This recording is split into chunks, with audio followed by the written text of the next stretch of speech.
เป็นกำลังใจสำคัญนะครับแล้วก็ถือได้ว่าเป็นสิ่งที่เราจะต้องดำเนินการให้ประสบความสำเร็จ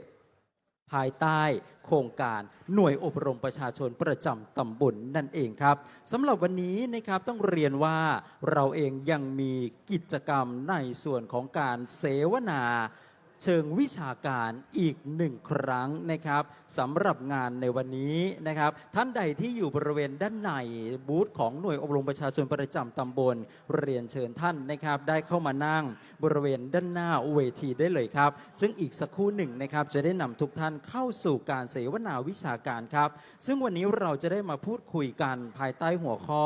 การพัฒนาหน่วยอบรมประชาชนประจำตำบลหรือว่าอบต.กับการบูรณาการงานในพื้นที่นั่นเองนะครับซึ่งในช่วงนี้เวลาพร้อมแล้วนะครับผมจะได้ขออนุญาตนำทุกท่านเข้าสู่ช่วงของการเสวนาในลำดับต่อจากนี้ครับ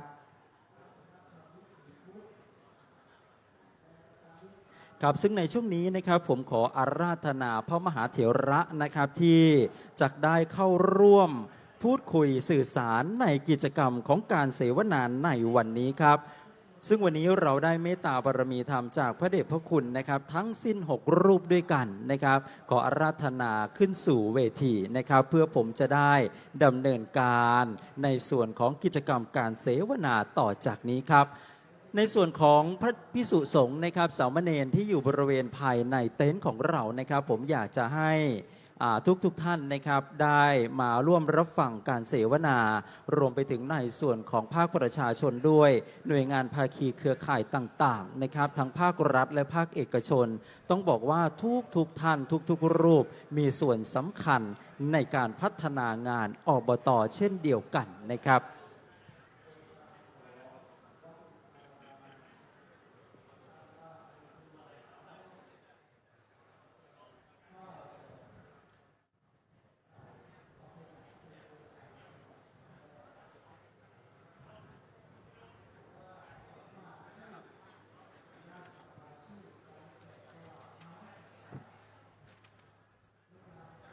กับซึ่งในขณะนี้นะครับพระเดชพระคุณของเราก็ได้ขึ้นสู่เวทีเพื่อที่จะได้ร่วมกันในการสื่อสารสร้างความเข้าใจเกี่ยวกับบทบาทหน้าที่นะครับเดี๋ยวผมจะได้แนะนำพระเดชพระคุณทุกๆรูปนะครับให้ทุกท่านได้ทราบนะครับว่าหลวงพ่อ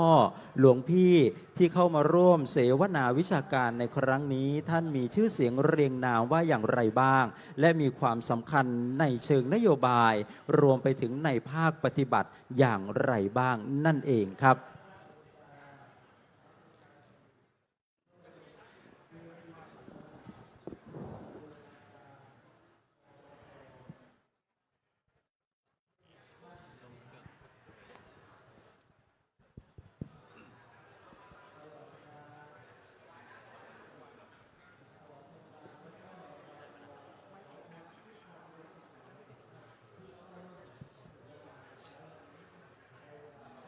ซึ่งในส่วนของงานอบต.นั้นเป็นบทบาทและเป็นพลังสำคัญนะครับที่จะขับเคลื่อนสังคมเข้าสู่ความเป็นสันติสุขนะครับซึ่งในขณะนี้ครับต้องขอกราบนมัสการนะครับพระเดชพระคุณทั้ง5รูปรวมไปถึงขอกราบนมัสการพระเดชพระคุณที่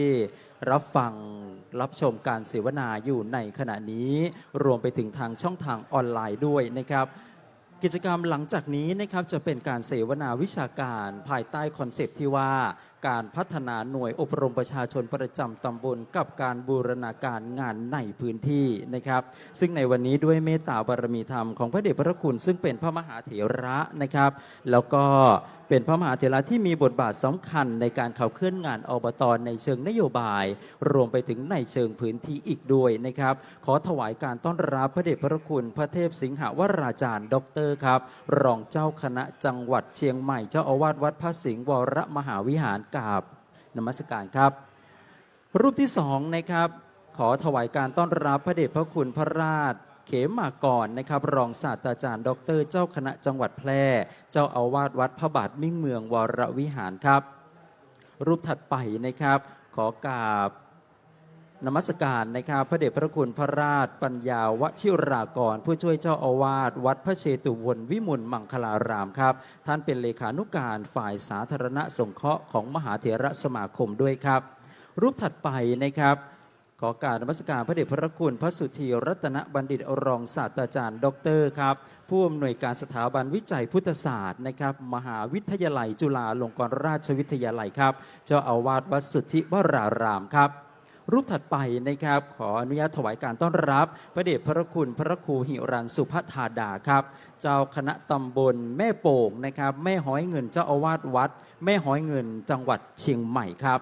และรูปถัดไปนะครับขอถวายการต้อนรับพระเดชพระคุณพระมหาอนุรักษ์ธีระสุโกนะครับเลขานุการเจ้าคณะจังหวัดสมุทรสาครวัดหลักสี่ราชสโมสรจากจังหวัดสมุทรสาครครับและกระผมนะครับชิสนุพงษ์แชล่มรำผู้อำนวยการกลุ่มกิจกรรมและการเรียนรู้จากสำนักงานพุทธมณฑลสำนักงานพระพุทธศาสนาแห่งชาติรับหน้าที่เป็นผู้ดำเนินรายการครับในส่วนของการเสวนาเมื่อวานนี้นะครับวันที่3 กรกฎาคม 2568 เรามีพระมหาเถระได้ร่วมเสวนาสื่อสารกันทั้งหมด6รูปด้วยกันท่านเองได้มาสื่อสารบอกกล่าวในเรื่องของความเป็นมานะครับแล้วก็บทบาทหน้าที่ของพระสงฆ์ในการขับเคลื่อนหน่วยอบรมประชาชนประจำตำบลรวมไปถึงวัตถุประสงค์ที่แท้จริงของหน่วยอบรมประชาชนประจำตำบลรวมไปถึงท่านได้ถ่ายทอดเทคนิควิธีการนะครับสำหรับหน่วยใดที่เป็นหน่วยอบรมประชาชนประจำตำบลซึ่งเป็นต้นแบบยากเหลือเกินที่จะดำเนินการให้ประสบความสำเร็จได้แต่พระสงฆ์เราด้วยพลังด้วยศักยภาพสามารถผลักดันและร่วมกันดำเนินการงานหน่วยอบรมประชาชนประจำตำบลให้ประสบความสำเร็จได้และที่สำคัญนะครับมากไปกว่านั้นนั่นก็คือยังประโยชน์เพื่อประชาชนสังคมชุมชนชาวบ้านมีรอยยิ้มมีความสุขอย่างที่ท่านพูดเอาไว้นะครับว่าหากประชาชนชาวบ้านมีความสุขอิ่มท้องพระสงฆ์เราก็มีความสุขเช่นเดียวกันนะครับในวันนี้เราจะมาสื่อสารกันในรูปแบบของการบูรณาการเชิงพื้นที่เมื่อวานเราพูดในเรื่องของนโยบายไปแล้วนะครับและในขณะเดียวกันในวันนี้เราจะมาพูดคุยในเชิงพื้นที่พระมหาเถระเหล่านี้เป็นพระมหาเถระที่ดำเนินงานในเชิงพื้นที่จริงๆและในวันนี้ทุกการสื่อสารจะเป็นประโยชน์กับหน่วยอบรมประชาชนประจำตำบลนะครับท่านเป็นทั้งเจ้าคณะผู้ปกครองด้วยนะครับเป็นทั้งประธานหน่วยอบต.ในระดับจังหวัดด้วยนะครับเป็นทั้งประธานอบจ.ด้วยนะครับหลายท่านมีบทบาทมากมายเหลือเกินท่านมีวิธีการนะครับรวมไปถึงมีการบริหารจัดการการดำเนินงานหน่วยอบรมประชาชนประจำตำบลอย่างไรนะครับในข้อคำถามแรกอันนี้เป็นประโยชน์มากๆนะครับขอถวายเกียรติให้กับพระเดชพระคุณพระเทพสิงหวรจารย์นะครับซึ่งพระเดชพระคุณเองเป็นทั้งเจ้าคณะผู้ปกครองรวมไปถึงเป็นทั้งคณะทำงานในระดับจังหวัดด้วยผมอยากจะทราบว่าเมื่อท่านได้รับนโยบายจากส่วนกลางแล้วพระเดชพระคุณหลวงพ่อมีวิธีการในการส่งต่อนโยบายสู่คณะสงฆ์ในพื้นที่อย่างไรบ้างเพื่อให้คณะสงฆ์เกิดความเข้าใจและสามารถดำเนินการตามแนวนโยบายจากส่วนกลางได้กับอาราธนาด้วยความเคารพครับ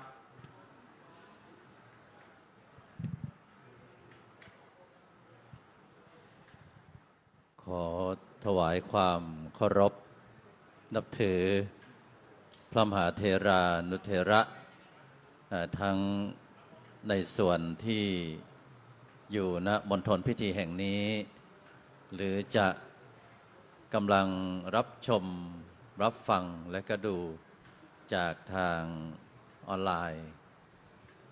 ขอเจริญพรท่านผู้ดำเนินการในส่วนของ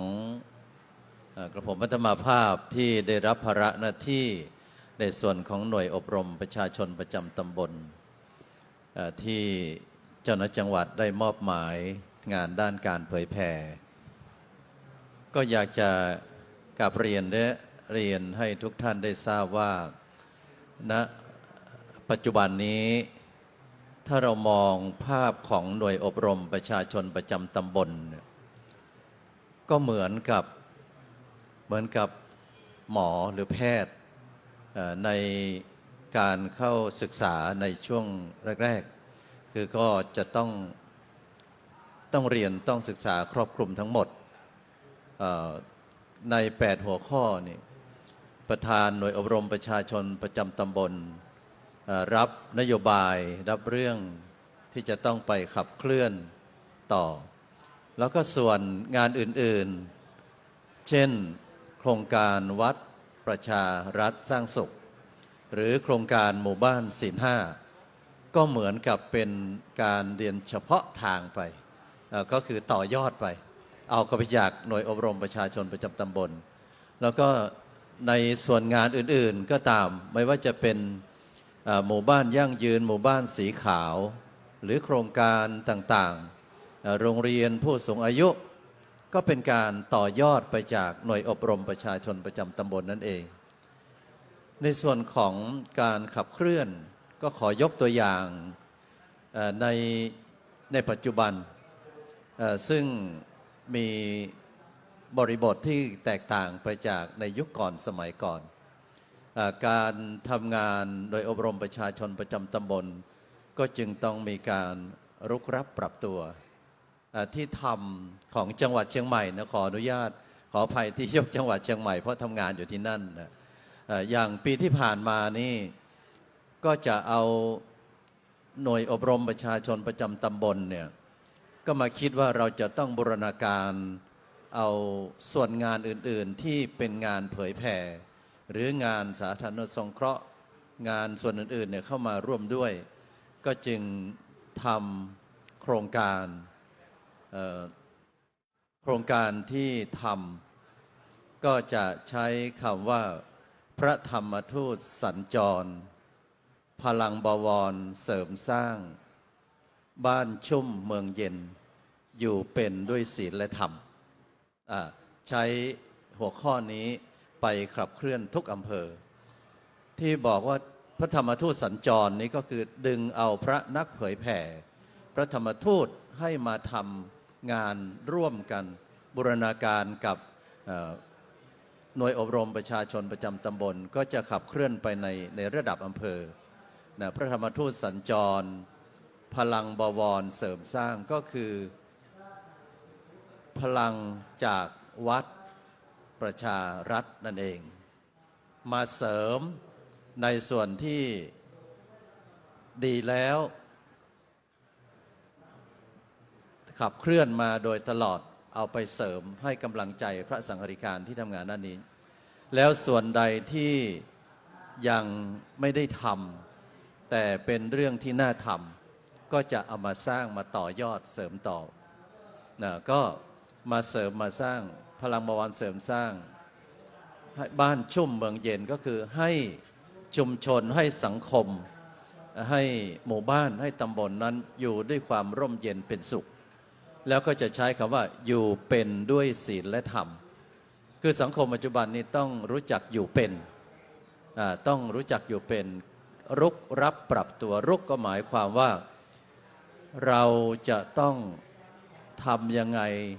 ปัญหาที่เกิดขึ้นในปัจจุบันในสังคมในชุมชนบางอย่างเราต้องป้องกันไว้ก่อนก็จึงใช้คำว่าต้องรุกก่อนทีนี้ถ้าเกิดเป็นปัญหามันมีปัญหามันเกิดปัญหาอยู่แล้ว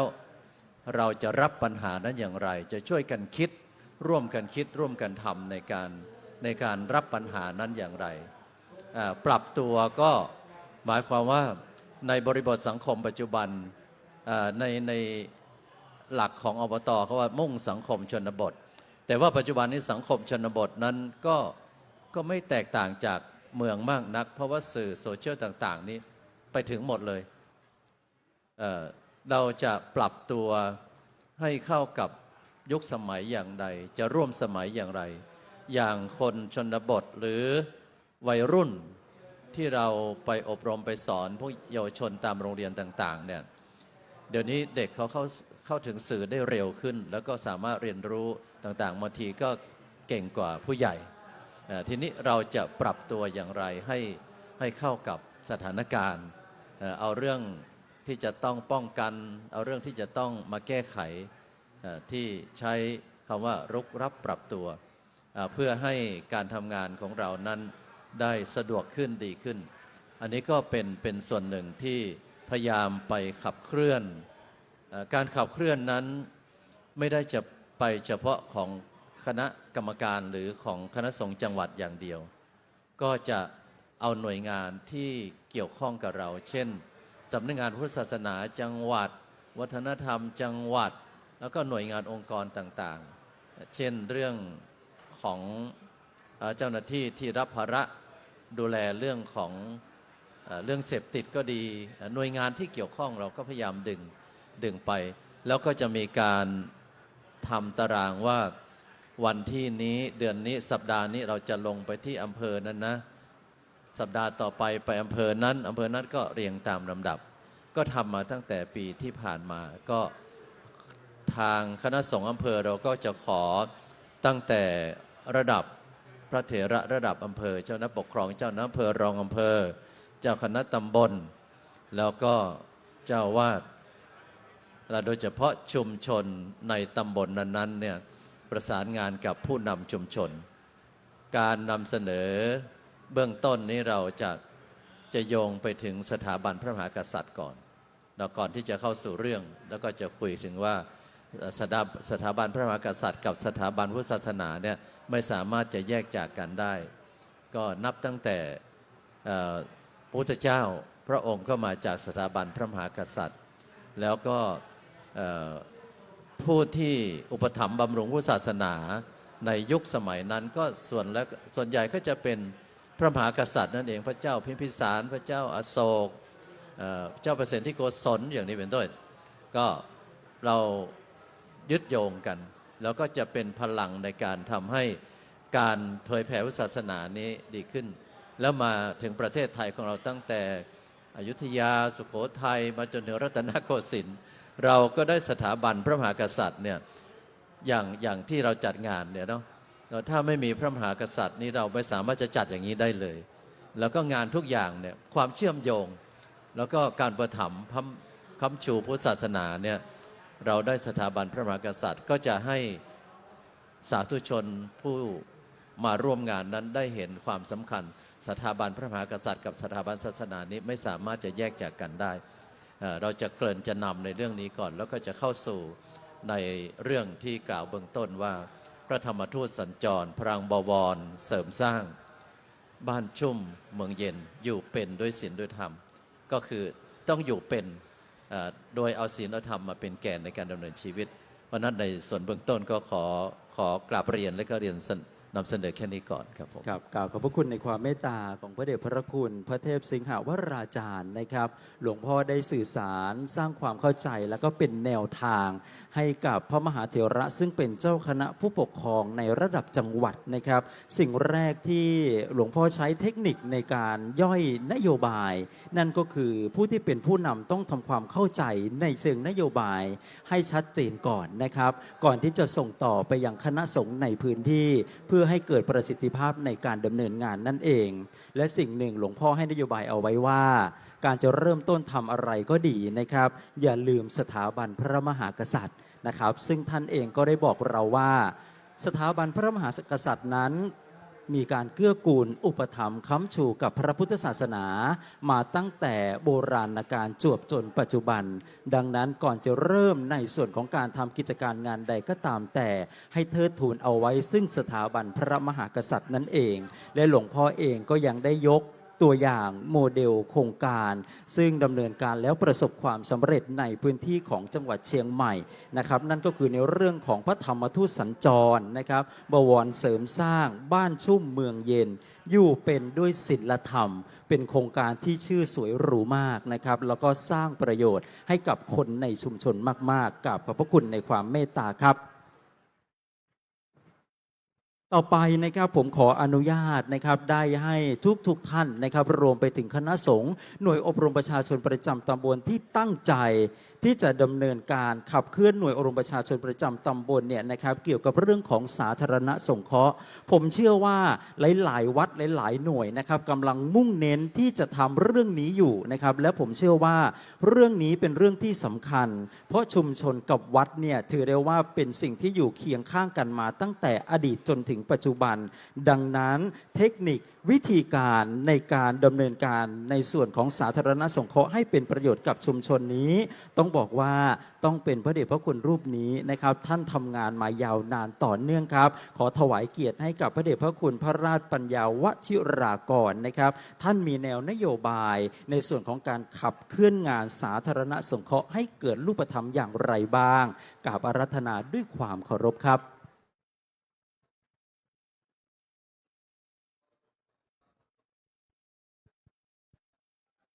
ครับถวายความเคารพพระเถรานุเถระที่อยู่ในสถานที่ออนไซต์แล้วก็ที่กำลังติดตามรับชมในออนไลน์ครูบาอาจารย์ที่ร่วมเสวนาทุกรูปทุกท่านขอเจริญพรญาติโยมที่อยู่ในพื้นที่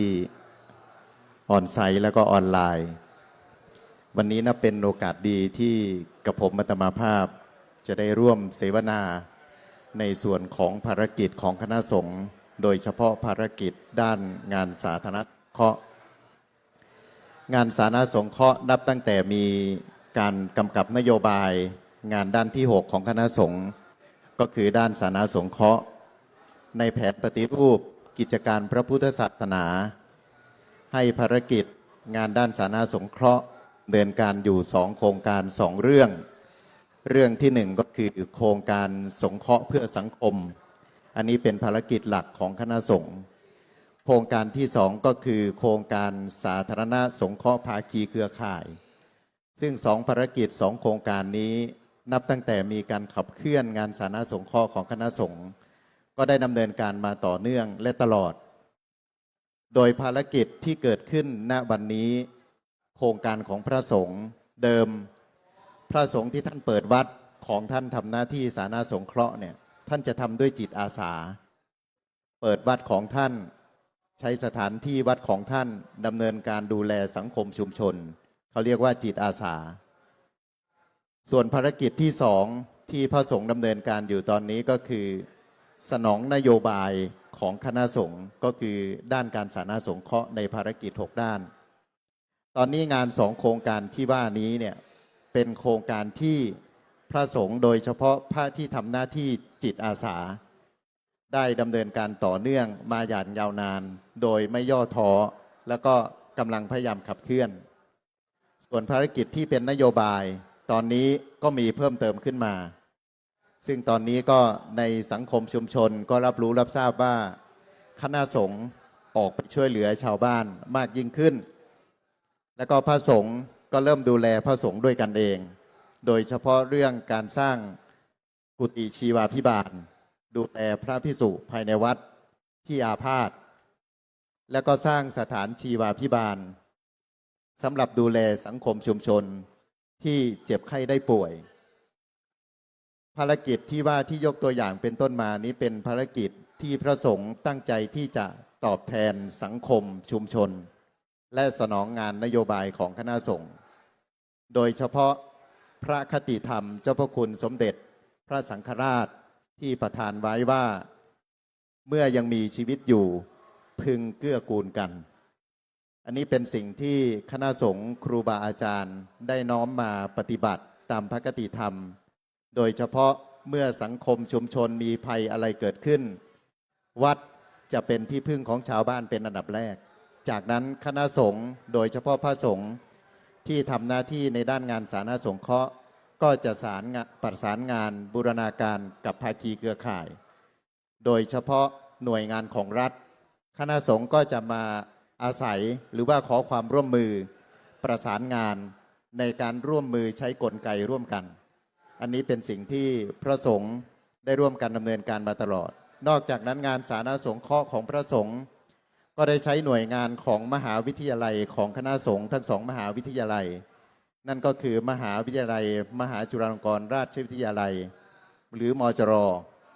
และอีกมหาวิทยาลัยหนึ่งก็คือมหาวิทยาลัยมหามกุฏราชวิทยาลัยมมร.ซึ่งมหาวิทยาลัยสงฆ์ทั้ง2มหาวิทยาลัย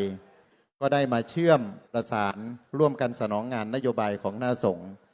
มีโครงการมีภารกิจต่างๆร่วมกันมากมายซึ่งไม่สามารถที่จะพูดให้จบได้หน้าที่ตรงนี้ก็ว่าภารกิจด้านการสาธารณสงเคราะห์เป็นไปต่อเนื่องตามภารกิจตามหน้าที่ตามบทบาท โดยเฉพาะพระคุณเจ้า พระมหาเถระพระเถระที่ท่านมีจิตสาธารณะอยู่แล้ว ท่านก็ทำของท่านเป็นปกติ ส่วนท่านไหนก็พอทราบว่ามีนโยบายเกิดขึ้น ท่านก็มาสารนโยบาย ซึ่งสองทางด้านนี้ก็ถือว่าตอนนี้ภารกิจของคณะสงฆ์ทำงานเชื่อมกัน แล้วก็โครงการอปตหรืออปกที่เกิดขึ้น ก็เป็นหนึ่งในภารกิจงาน8ด้านมีงานสาธารณสงเคราะห์อยู่ด้วย สร้างสังคมชุมชนให้มีอาชีพ ให้ผู้เปราะบางทางสังคม ให้ผู้ด้อยโอกาสทางสังคม มีโอกาสที่จะเท่าเทียมกับผู้อื่น ก็ได้ที่พึ่งจากพระสงฆ์นี่เอง เบื้องต้นก็ขอได้พูดคุยเสวนากับเรื่องภารกิจกับงานสาธารณสงเคราะห์ประมาณนี้ก่อน ขอเจริญพร ครับชัดเจนนะครับนี่ครับทุกท่านครับจะเห็นได้ว่าการเกื้อกูลกันระหว่างวัดกับชุมชนนั้นอย่างที่ผมได้นำเรียนไปนะครับมีมาตั้งแต่อดีตจนถึงปัจจุบันแยกกันไม่ขาดเลยทีเดียว แล้วในขณะเดียวกันต้องบอกว่าตั้งแต่เกิดจนถึงการเสียชีวิตของคนเราเนี่ยนะครับเราจะนึกถึงวัดเป็นสิ่งแรกนะครับพระเดชพระคุณเองท่านได้สื่อสารสร้างความเข้าใจนะครับเกี่ยวกับเรื่องของการดำเนินการด้านสาธารณสงเคราะห์อันยังประโยชน์ไว้แก่ชุมชนนั่นเองท่านบอกว่าบทบาทของพระสงฆ์นั้นมีในเรื่องของการดูแลชุมชนมาตั้งแต่อดีตจนถึงปัจจุบันเพื่ออะไรครับเพื่อเป็นการตอบแทนสังคมนั่นเองในส่วนหนึ่งก็จะเป็นเพื่อเป็นไปตามนโยบายของคณะสงฆ์นะครับรวมไปถึงทำวัดให้เป็นที่พึ่งของชุมชนนะครับรวมไปถึงในทุกๆภาคส่วนของคณะสงฆ์ผนึกกำลังร่วมแรงร่วมใจกันนะครับทั้งองค์กรสงฆ์ต่างๆมหาเถรสมาคมซึ่งถือได้ว่าเป็นองค์กรสูงสุดของคณะสงฆ์ท่านก็ให้ความสำคัญเกี่ยวกับเรื่องของสาธารณสงเคราะห์มหาวิทยาลัยสงฆ์ทั้งสองแห่งนะครับองค์กรภาคีเครือข่ายต่างๆผนึกกำลังกันร่วมมือกันขับเคลื่อนงานสาธารณสงเคราะห์ให้เป็นรูปธรรมยังประโยชน์ไว้ซึ่งประชาชนจะได้รับความอยู่ดีมีสุขนั่นเองหน่วยอบรมประชาชนประจำตำบลหน่วยใดที่กำลังขับเคลื่อนงานสาธารณสงเคราะห์อยู่ในขณะนี้ถือได้ว่าท่านรับทราบแนวทางวิธีการในการขับเคลื่อนงานสาธารณสงเคราะห์อย่างชัดเจนครับต้องกราบขอบพระคุณนะครับพระเดชพระคุณพระราชปัญญาวชิรากรนะครับที่ท่านได้เมตตาสื่อสารสร้างความเข้าใจในประเด็นนี้ครับหลังจากนี้นะครับผมอยากจะให้เราทุกท่านได้มารับทราบการสื่อสารบอกเล่าบอกกล่าวเทคนิควิธีการในการประสานความร่วมมือเกี่ยวกับเครือข่ายในเชิงพื้นที่ต้องบอกอย่างนี้นะครับว่างานอบต.เกิดขึ้นที่วัดก็จริงนะครับหลวงพ่อเจ้าอาวาสเป็นประธานหน่วยอบต.โดยระเบียบมหาเถรสมาคมปี 2546 ก็จริงนะครับท้ายที่สุดแล้วเนี่ยการดำเนินการอบต.จะประสบความสำเร็จได้ไม่ใช่ขึ้นอยู่กับบุคคลหนึ่งบุคคลใดหรือกลุ่มบุคคลหนึ่งบุคคลใดนะครับแต่หากเกิดจากความร่วมมือการผนึกกำลังเป็นพลังในการสร้างสรรค์และดำเนินการนั่นเองสิ่งหนึ่งที่ทิ้งไม่ได้เลยนะครับแล้วก็เป็นสิ่งที่สำคัญมากๆนั่นก็คือภาคีเครือข่ายในระดับพื้นที่ทีนี้เราจะมาดูว่าเทคนิควิธีการในการประสานความร่วมมือให้เกิดการบูรณาการในการทำงานในเครือข่ายในเชิงพื้นที่นั้นมีวิธีการอย่างไรนะครับในส่วนของข้อคำถามนี้ก็ต้องขอถวายเกียรติให้กับพระเดชพระคุณพระราชเขมากรครับกราบอาราธนาด้วยความเคารพอย่างสูงครับ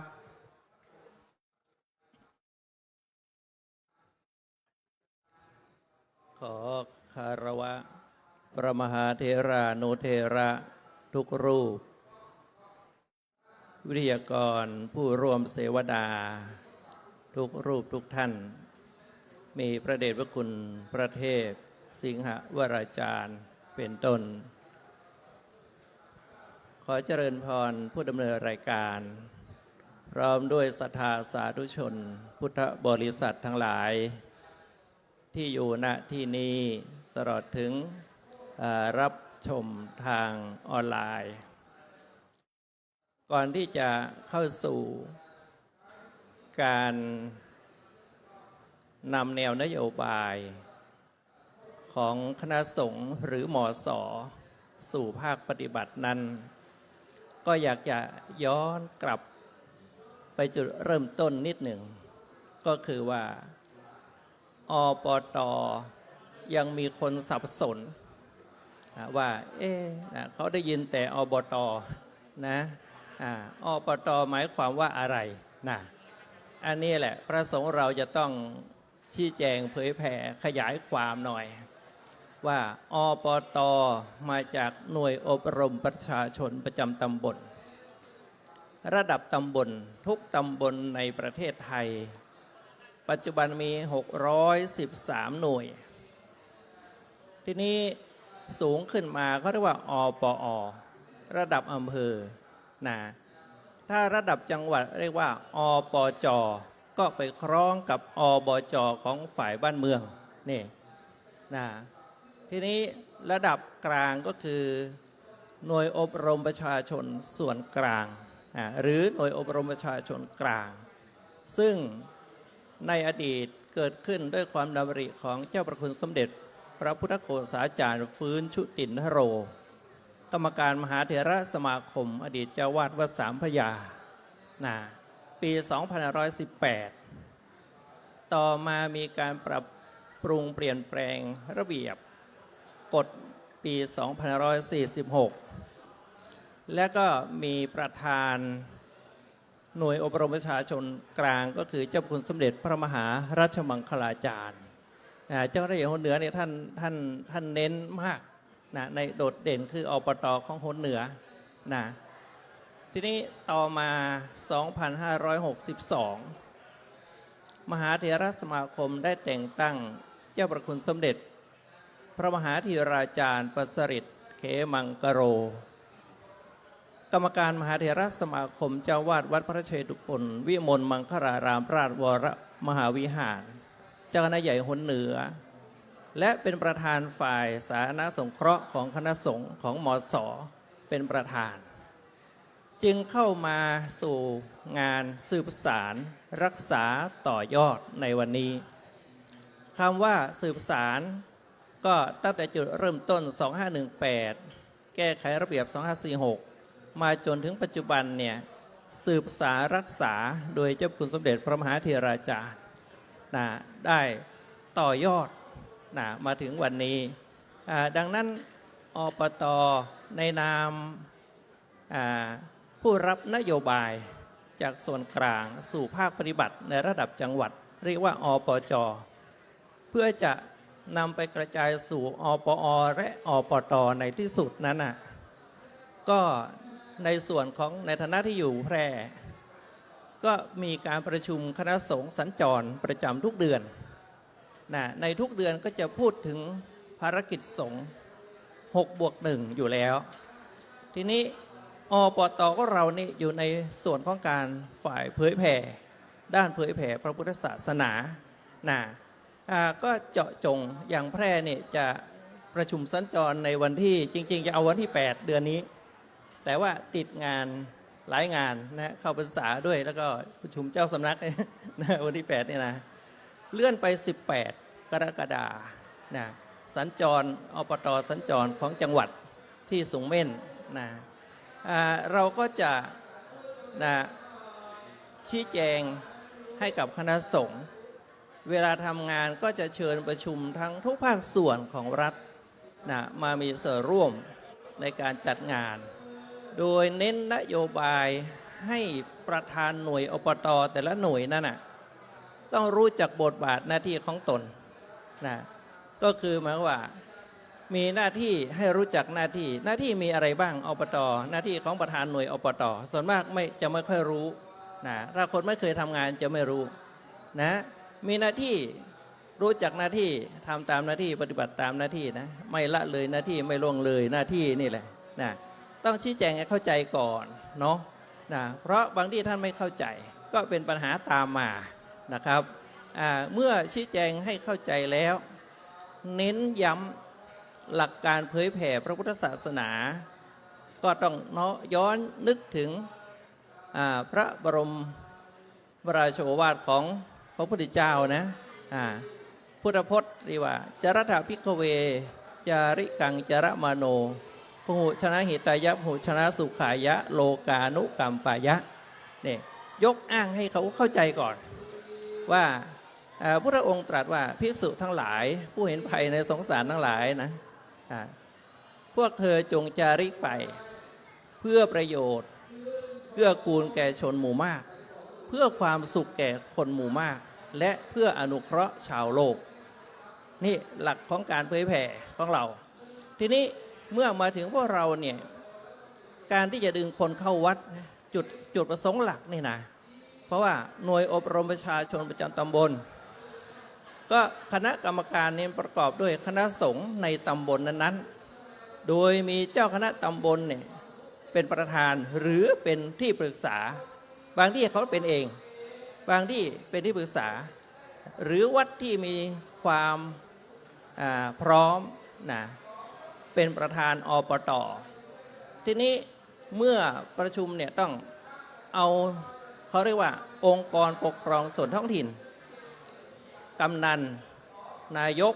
อบต.นายกเทศบาลผู้ใหญ่บ้านนะกรรมการวัดกรรมการชุมชนต้องมามีส่วนร่วมเนี่ยการมีส่วนร่วมโรงเรียนด้วยทุกองค์กรในระดับจังหวัดหรือในระดับอำเภอตำบลนั้นๆนะมาประชุมปรึกษากันแล้ววางแผนในการจัดทำงานขึ้นนะทีนี้ก็พันธกิจของอบต.มันมีตั้ง8อย่างสมัยก่อนเคยเป็นประธานอบต.มาแล้วนะปี 2549 ถึง 54 ในยุคที่บ้านเมืองนะช่วงนั้นนะวิกฤตวุ่นวายพอสมควรนะเนี่ยเราก็ดึงคนเข้าวัดโดยใช้หลักว่าทำยังไงให้คนเข้าวัดล่ะมาดีอยู่ดีไปดีนะมาดีนะเพราะว่าพวกเราเกิดมาเรามีบุญแล้วเนาะเพราะมีบุญต้นทุนไว้แล้วนี่มาแล้วเนี่ยเวลาเข้าวัดมาแล้วเนี่ยต้องอยู่ดีอยู่ยังไงอยู่ให้เขามีสติมีธรรมะมีคุณธรรมจริยธรรมนะ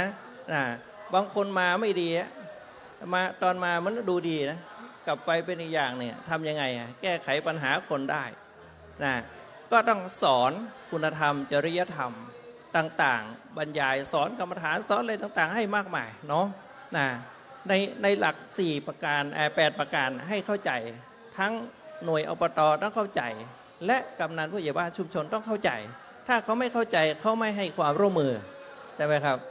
ก็จะมีปัญหานี่เมื่อเราดำเนินการอย่างนี้ปุ๊บเนี่ยก็อีกประการหนึ่งในฐานะปจ.ด้วยปจ.นโยบายที่จะให้ปต.ไปปฏิบัติการเนี่ยนอกจากรู้บทบาทหน้าที่8ด้านแล้วหลักวิธีการดำเนินงานบางทีเขาไม่เข้าใจพระเดชพระคุณครับนะมี8ด้านเพราะแพร่เนี่ยเวลาคัดเลือกจะต้องประเมินเหมือนประกันคุณภาพนะพระเดชพระคุณนะเมื่อต้องประเมินก็คือเอาแบบประเมินที่สำนักพุทธกำหนดไว้นั่นแหละมาแล้วเราก็ปรับปรุงให้เหมาะสมกับบริบทนะแล้วตั้งกรรมการขึ้นมาโดยให้แต่ละอำเภอเป็นกรรมการประเมินปต.แต่ละหน่วยสลับกันอำเภอนี้ไปจับสลากได้อำเภอโน้นก็ไปประเมินอำเภอโน้นอย่างนี้นะใช้อย่างนี้สมัยผมวัดธรรมาภาพเป็นประธานปต.สมัยนั้นเนี่ยไปรักษาการเจ้าอาวาสที่วัดหนองมงไข่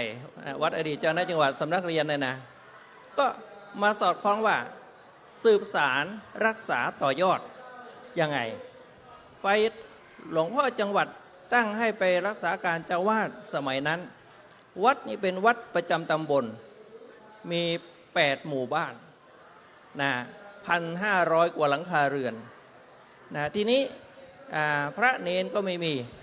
ไปอยู่ใหม่ๆว่าทำยังไงคิดก่อนหาพระเนนมาอยู่ไม่ให้ญาติโยมเดือดร้อน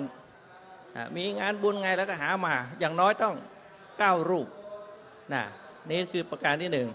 2วัดเป็นหน่วยปต.ป้ายปต.อยู่ตรงไหนเนี่ยพระเดชพระคุณไม่มีนะสมัยก่อนไม่มีบางวัดไม่มีเลยเนี่ยผมก็เลยสร้างป้ายขึ้นมาแล้วเป็นแบบอย่างให้กับแต่ละปต.ถ้าไปตรวจที่ไหนไม่มีป้ายบางที่ไม่มีก็ไปเอาพิวเจอร์บอร์ดติดกุฏิเจ้าอาวาสมีถึงขนาดนั้นนะเนี่ย ก็ต้องปรับปรุงพัฒนานะเราไปเจอปัญหาก็ต้องเสนอแนะแนวทางพัฒนา โดยยึดแบบเขากำหนดประเมินเราด้านไหนบ้าง แต่ละด้านว่าอย่างไร เราก็ต้องไม่มีเราต้องสร้างต้องหานะจัดขึ้นมา ฟื้นฟูสำนักเรียนบาลีนักธรรมธรรมศึกษา และสิ่งสำคัญที่หน่วยอบต.ขาด ก็คือการศึกษาสงเคราะห์ครับพระเดชพระคุณครับนะเพราะในการศึกษาสงเคราะห์อยู่ในภารกิจ 6 ด้านของคณะสงฆ์แล้วเอาไปบรรจุอยู่ในอบต.มีการศึกษาสงเคราะห์ด้วย นั่นก็คือโรงเรียนพุทธศาสนาวันอาทิตย์นี่ผมก็ฟื้นฟูเปิดศูนย์ใหม่เพราะสมัยก่อนเนี่ยเคยเปิดแล้วนะก็เปิดขึ้นมาใหม่อีกนะอ้าวด้านศีลธรรมวัฒนธรรมไม่มีตั้งสำนักปฏิบัติธรรมขึ้นมาดึงโยมเข้าวัดด้านสุขภาพให้คนเฒ่าคนแก่ผู้สูงอายุเข้ามาในวัดจะออกกำลังกายอะไรก็แล้วแต่ซื้อเครื่องขยายเสียงให้สมัยนั้นเขาเต้นอะไรแอโรบิกใช่ไหมเต้นไทยเก๊กแอโรบิกนะเนี่ยแล้วก็ช่วยด้านของเครื่องขยายเสียงเปิดเสียงให้นะครับเนี่ยด้านสามัคคีธรรมด้านอะไรต่างๆก็พยายามส่งเสริมอย่างนี้ก็เป็นแบบอย่างให้จังหวัดนะจนกระทั่งวัดที่ไปดูแลรักษาเนี่ยได้ระดับจังหวัดนะสมัยนั้นนะทั้งศูนย์ปฏิบัติธรรมทั้งอบต.นะครับเป็นแบบอย่างเพราะว่า8ด้านเวลาเราประเมินเนี่ยประเมินทั้ง8อย่างแต่บางวัดท่านเก่งแต่ท่านทำไม่ครบมี4อย่างบอกผมทำแค่4อย่างครับหลวงพ่อทำ4อย่างเวลาประเมินมันไม่ครบนี่จริงๆต้องได้ที่1นะเนี่ยแต่ว่าขาดไป4ด้านทำไงก็ต่อมาผมก็เลยเปลี่ยนต่อไปประเมินดีเด่นเฉพาะด้านนะหลวงพ่อองค์นี้วัดเนี่ยก็เลยได้อบต.ดีเด่นด้านสาธารณสงเคราะห์ไปก็คือวัดปทุมนะที่วัดที่จังหวัดแพร่นะเนี่ยเอาเป็นด้านถ้าเอาครบ4ด้านมันไม่ครบนะที่บอกแล้วว่าแต่ละด้านแต่ละศูนย์เนี่ยไม่ที่ขาดไปคือการศึกษาสงเคราะห์ศึกษาสงเคราะห์ตามมติมศ.คือสพอ.ศูนย์ศึกษาพระพุทธศาสนาวันอาทิตย์แต่ถ้าสงเคราะห์อย่างอื่นคือช่วยเหลือเกื้อกูลให้ทุนการศึกษาเนาะต่างๆอันนี้ก็เป็นเรียกว่าเป็นตัวอย่างเป็นประสบการณ์ที่ทำเพราะในวัตถุประสงค์ของอบต.เนี่ยเราต้องนึกถึงว่าเรามีหน้าที่ทำหน้าที่อะไรต้องดูว่าเป้าหมายของเราเขาให้ทำอะไรนะอบต.วัตถุประสงค์3ข้อมีอะไรบ้างให้เพื่อให้คณะสงฆ์เป็นศูนย์หรือเป็นผู้นำหลักธรรมทางพระพุทธศาสนาเผยแผ่ให้กับประชาชนสังคมเนี่ยให้รู้ให้เข้าใจเนาะและให้วัดเป็นศูนย์กลางในการพัฒนาชุมชนนะและจัดกิจกรรมต่างๆผมไปสร้างที่วัดป่าท่านเจ้าคุณพัฒนาชุมชนจังหวัดไปจัดงาน2 ปีแล้วที่แพร่ปีนี้ก็ไปแล้วนะป่าไม้ก็ไปปลูกป่าที่วัด2 ปีแล้วปีแล้วปีนี้นะแต่ละหน่วยงานแต่ละองค์กรเห็นไหมเราได้เกิดประโยชน์ดึงคนเข้าวัดได้นะครับและ3ให้ประชาชนสามารถดำรงตนอยู่ในสังคมได้อย่างมีสุขด้วยการมาแล้วสุขกายสุขใจสบายใจกลับไปอย่างมีความสุขขอเจริญพรครับชัดเจนมากๆนะครับต้องกล่าวขอบพระคุณในความเมตตาของพระเดชพระคุณพระราชเขมมาก่อนนะครับหลวงพ่อเองเนี่ยต้องบอกว่าสวมหมวกหลายใบเหลือเกินนะครับหลวงพ่อบอกว่าเคยเป็นแม้กระทั่งประธานหน่วยอบรมประชาชนประจำตำบลนะครับแล้วขยับขึ้นมาดำรงตำแหน่งในส่วนของประธาน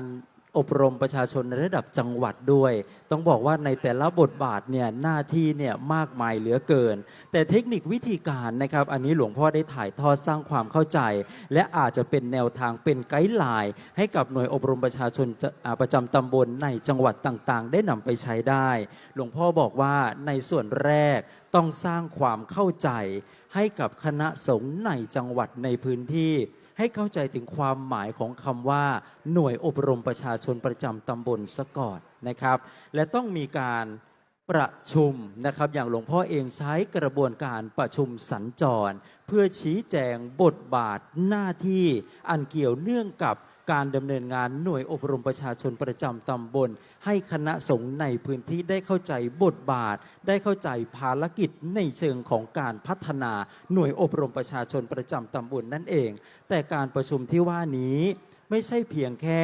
คณะสงฆ์เท่านั้นยังมีการดึงเอาภาคีเครือข่าย ซึ่งเป็นหน่วยงานราชการในพื้นที่รวมไปถึงองค์กรอื่น ๆ ที่มีความจำเป็น และก็มีบทบาทในการขับเคลื่อน เพื่อที่เราจะได้รับรู้แนวทางแนวนโยบายไปพร้อม ๆ กัน จะเกิดการพัฒนาในเชิงเอกภาพทำงานเป็นอันหนึ่งอันเดียวกันนั่นเองถึงจะประสบความสำเร็จ และสิ่งที่สำคัญอันนี้ผมชื่นชอบมากๆผมอยากจะให้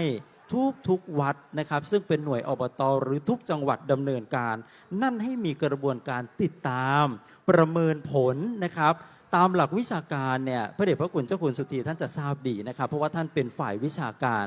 งานจะพัฒนาได้ทุกท่านครับต้องมีตัวชี้วัดต้องมี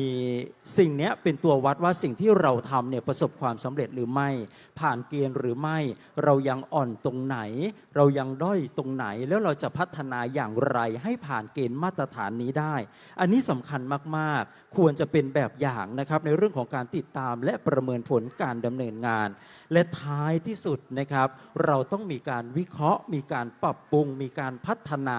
หน่วยอบรมประชาชนประจำตำบลของเราให้เป็นไปตามแนวนโยบายและหลักเกณฑ์มาตรฐานนั่นเองนะครับและสิ่งที่สำคัญที่จะเกิดความยั่งยืนได้นั่นก็คือการดึงชุมชนเข้ามามีส่วนร่วมในวัดในเมื่อวัดเป็นศูนย์กลางแล้วคำว่าศูนย์กลางจะเกิดขึ้นอย่างแท้จริงไม่ได้เลยหากไม่มีภาคประชาชนเข้ามามีส่วนร่วมดังนั้นเทคนิควิธีการที่จะดึงชุมชนประชาชนเข้ามามีส่วนร่วมในวัดต้องทำอย่างไรหลวงพ่อไกด์ไลน์ให้แล้วว่าต้องมีการจัดกิจกรรมต่างๆนะครับอยากเต้นอาราบิกหลวงพ่อก็เปิดลานในวัดนะครับสนับสนุนให้ประชาชนเข้ามาส่งเสริมสุขภาพในวัดได้นะครับจัดกิจกรรมปฏิบัติธรรมนะครับดึงญาติโยมอุบาสกอุบาสิกาเข้ามาในวัดเพื่อปฏิบัติธรรมเหล่านี้เป็นวิธีการเป็นเทคนิคครับผมเชื่อว่าทุกวัดทุกรูปซึ่งเป็นหน่วยอบรมประชาชนประจำตำบลได้ฟังหลวงพ่อแล้วคงจะเกิดแนวทางเกิดแรงบันดาลใจเห็นทิศทางในการดำเนินงานสำหรับการขับเคลื่อนหน่วยอบรมประชาชนประจำตำบลของท่านให้เป็นรูปธรรมและประสบความสำเร็จนั่นเองครับทีนี้นะครับผมขออนุญาตได้สื่อสารต่อในเรื่องของแนวทางการนำนโยบายนะครับสู่ภาคปฏิบัติให้เกิดเป็นรูปธรรมและมีประสิทธิภาพได้อย่างไรซึ่งผมจะขอโฟกัสไปที่ในเรื่องของสุขภาพอนามัยซึ่งสิ่งนี้เป็นสิ่งที่สำคัญมากๆปัจจุบันนี้วิถีชีวิตของคนในสังคมนั้นเปลี่ยนไปอย่างไรครับ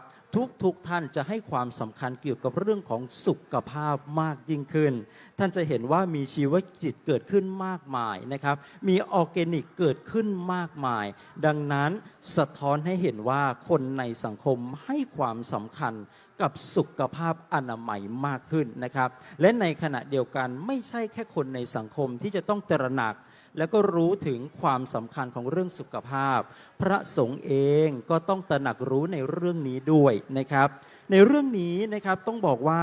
เป็นเรื่องที่สำคัญมากๆผมก็ขออนุญาตจะได้ถวายเกียรติให้กับพระเดชพระคุณพระสุทธิรัตนบัณฑิตได้สื่อสารแนะนำแนวนโยบายในเรื่องของการปฏิบัติให้เกิดประสิทธิภาพเกี่ยวกับเรื่องของสุขภาพอนามัยอาราธนาด้วยความเคารพครับขอถวายความเคารพพระเดชพระคุณพระมหาเถระทุกรูปอันมีพระเดชพระคุณหลวงพ่อพระเทพสิงหาวราจารย์รองเจ้าคณะจังหวัดเชียงใหม่เป็นต้นเป็นประธานพระเถรานุเถระทุกรูปขอเจริญพรท่านผู้อำนวยการแล้วก็น้องๆทุกคนที่มานั่งฟังณที่นี้รวมทั้งท่านญาติโยมพุทธบริษัทพระเถรานุเถระที่รับชมผ่านทางสื่อสารออนไลน์แล้วก็กิจกรรมที่จะไปนำไปตัดต่อเพื่อเป็นคลิปวิดีทัศน์สั้นๆในการเผยแผ่พระพุทธศาสนาสืบต่อไปหลังจากที่ฟังพระเดชพระคุณพระราชเขมกรท่านพระเทพองค์ใหม่นะครับก็จับความประเด็นได้เบื้องต้นว่าหน่วยอบรมประชาชนประจำตำบลหรืออปตเป็นหน่วย การจัดการเชิงพื้นที่ในระดับตำบลให้มีพระสงฆ์มีผู้นำทางศาสนา มีท่านกำนันผู้ใหญ่บ้านมีนายกองค์การบริหารส่วนท้องถิ่น รวมทั้งผู้ทรงคุณวุฒิสถาบันการศึกษามาร่วมกันคิดมาร่วมกันทำเพื่อที่ให้เกิดการดูแลสารทุกข์สุขดิบทั้งหลายในหลายๆ เรื่องไม่ว่าเป็นเรื่องสาธารณสงเคราะห์เรื่องสุขภาพเรื่องการศึกษาเรื่องสิ่งแวดล้อมและเรื่องอะไรต่างๆเพราะว่าคนในตำบลจะเป็นคนที่รู้เรื่องดีที่สุดของคนในตำบลเพราะฉะนั้นหน่วยอบรมประชาชนประจำตำบลจึงเป็นการที่บูรณาการระดมความคิดจากฝ่ายต่างๆทั้งในส่วนของพระสงฆ์แล้วก็ภาครัฐภาคีที่เกี่ยวข้องในการขับเคลื่อนในเชิงพื้นที่เพราะฉะนั้นในงานในพื้นที่เนี่ยเหมือนที่ได้กล่าวคือมีทั้งการศึกษามีทั้งศิลปะวัฒนธรรมมีทั้งการจัดการสิ่งแวดล้อมมีทั้งความกตัญญูกตเวทีสาธารณสงเคราะห์ดังกล่าวแต่เรื่องหนึ่งที่สำคัญมากอันหนึ่งก็คือเรื่องของสุขภาพเรียกว่าสุขภาพอนามัยสุขภาพอนามัยนั้นโครงการหน่วยอบรมประชาชนประจำตำบลมองหาแนวทางที่จะเอาไปประพฤติปฏิบัติในการส่งเสริมสุขภาพของคนปัจจุบันถ้าเรามองปรากฏการณ์ในสังคมไทยเป็นสังคมผู้สูงอายุคือเรามีประชากรราวๆ20กว่าเปอร์เซ็นต์ถ้าพูดง่ายว่าเกิน 25% ของแต่ละพื้นที่เราเรียกว่าเป็นสังคมผู้สูงอายุเพราะฉะนั้นในเมืองไทยตอนนี้ถ้าสมมุติ 25% ของประชากรราวๆ67 ล้านก็อยู่ที่ประมาณสัก 17-18 ล้านคนของประชากรในสังคมไทยเรามีผู้สูงอายุเพิ่มขึ้นที่จะต้องดูแลรักษาสุขภาพ 2. เรามีผู้ป่วยที่เรียกว่าโรคติดต่อไม่เรื้อรังเพิ่มขึ้นโรคติดต่อเรื้อรังเนี่ยอย่างน้องๆหนูๆก็จะรู้จักเนาะลูกเนรรู้จักคือโรคโควิดนี่ติดต่อกันจากคนนี้ไปหาคนนี้หรือโรคที่มาจากทางเดินหายใจโรคไข้หวัดใหญ่เลยทั้งหลายทั้งปวงอันนี้ปรากฏการณ์จะเป็นกันทั่วถ้ามีการแพร่ระบาดแต่ว่าโรคอันหนึ่งคือโรคที่เรียกว่าติดต่อไม่เรื้อรังเกิดขึ้นกับคนทั้งหลายที่เริ่มอายุเยอะขึ้นหรือว่าดูแลสุขภาพของตนเองไม่ดีเช่นลูกๆก็อาจจะดูแลตนเองไม่ดีนะมีโรคอะไรบ้างความดันเบาหวานไขมันเนาะการไม่ออกสุขภาพการไม่ออกกำลังกายอย่างของพระเดชพระคุณที่ท่านไปทำที่จังหวัดแพร่ท่านให้คนผู้สูงอายุทั้งหลายหรือคนวัยทำงานซึ่งมีเวลาออกกำลังกายน้อยเนี่ยออกมาใช้ลานวัดลานกีฬาอาจจะเต้นแอโรบิกบ้างออกกำลังกายบ้างอะไรต่างๆเนี่ยเพราะเป็นเรื่องที่จะป้องกันโรคติดต่อไม่เรื้อรังเพราะฉะนั้นจากปรากฏการณ์เรามีผู้สูงอายุเพิ่มขึ้นมีโรคติดต่อไม่เรื้อรังเพิ่มขึ้นคณะสงฆ์โดยพระเดชพระคุณเจ้าพระคุณสมเด็จพระมหาธีราจารย์ในฐานะประธานหน่วยอบรมประชาชนกลางจึงบอกว่าถ้าอย่างนั้นเราควรจะมุ่งไปเรื่องของการส่งเสริมสุขภาพอนามัยของคนเนี่ยให้เพิ่มขึ้นก็เลยเกิดธรรมนูญสุขภาพพระสงฆ์แห่งชาติที่ให้ส่งเสริมให้วัดเป็นวัดส่งเสริมสุขภาพและพัฒนาพระคิลานุปถากคือพระที่จะต้องคอยไปดูแลในเรื่องสุขภาพอนามัยของคนในวัดของคนในชุมชนออกไปเยี่ยมผู้ป่วยติดบ้านติดเตียงติดสังคมที่ขาดคนดูแลหรือไปให้กำลังใจซึ่งกันและกันเพราะฉะนั้นหน่วยอบรมประชาชนประจำตำบลจากที่ลงไปศึกษาลงไปประเมินมาหลายๆพื้นที่ก็พบว่ามี3มาตรการในการที่จะไปส่งเสริมสุขภาพอนามัยของชุมชนอันที่1ก็คือป้องกันอันที่2แก้ไขแล้วก็เยียวยาการไปป้องกันหน่วยอบต.ทั้งหลายเนี่ยก็พบว่าสามารถไปพัฒนากิจกรรมส่งเสริมสุขภาพก่อนเนาะมีสสส.คือว่าสำนักงานกองทุนสนับสนุนการสร้างเสริมสุขภาพลงมาทำกิจกรรมการป้องกันสุขภาพตั้งแต่ลดความเสี่ยงเหล้าบุหรี่เนาะจัดงานศพปลอดอบายมุขปลอดเหล้าบุหรี่อย่างนี้เป็นต้นก็เป็นการป้องกันสุขภาพ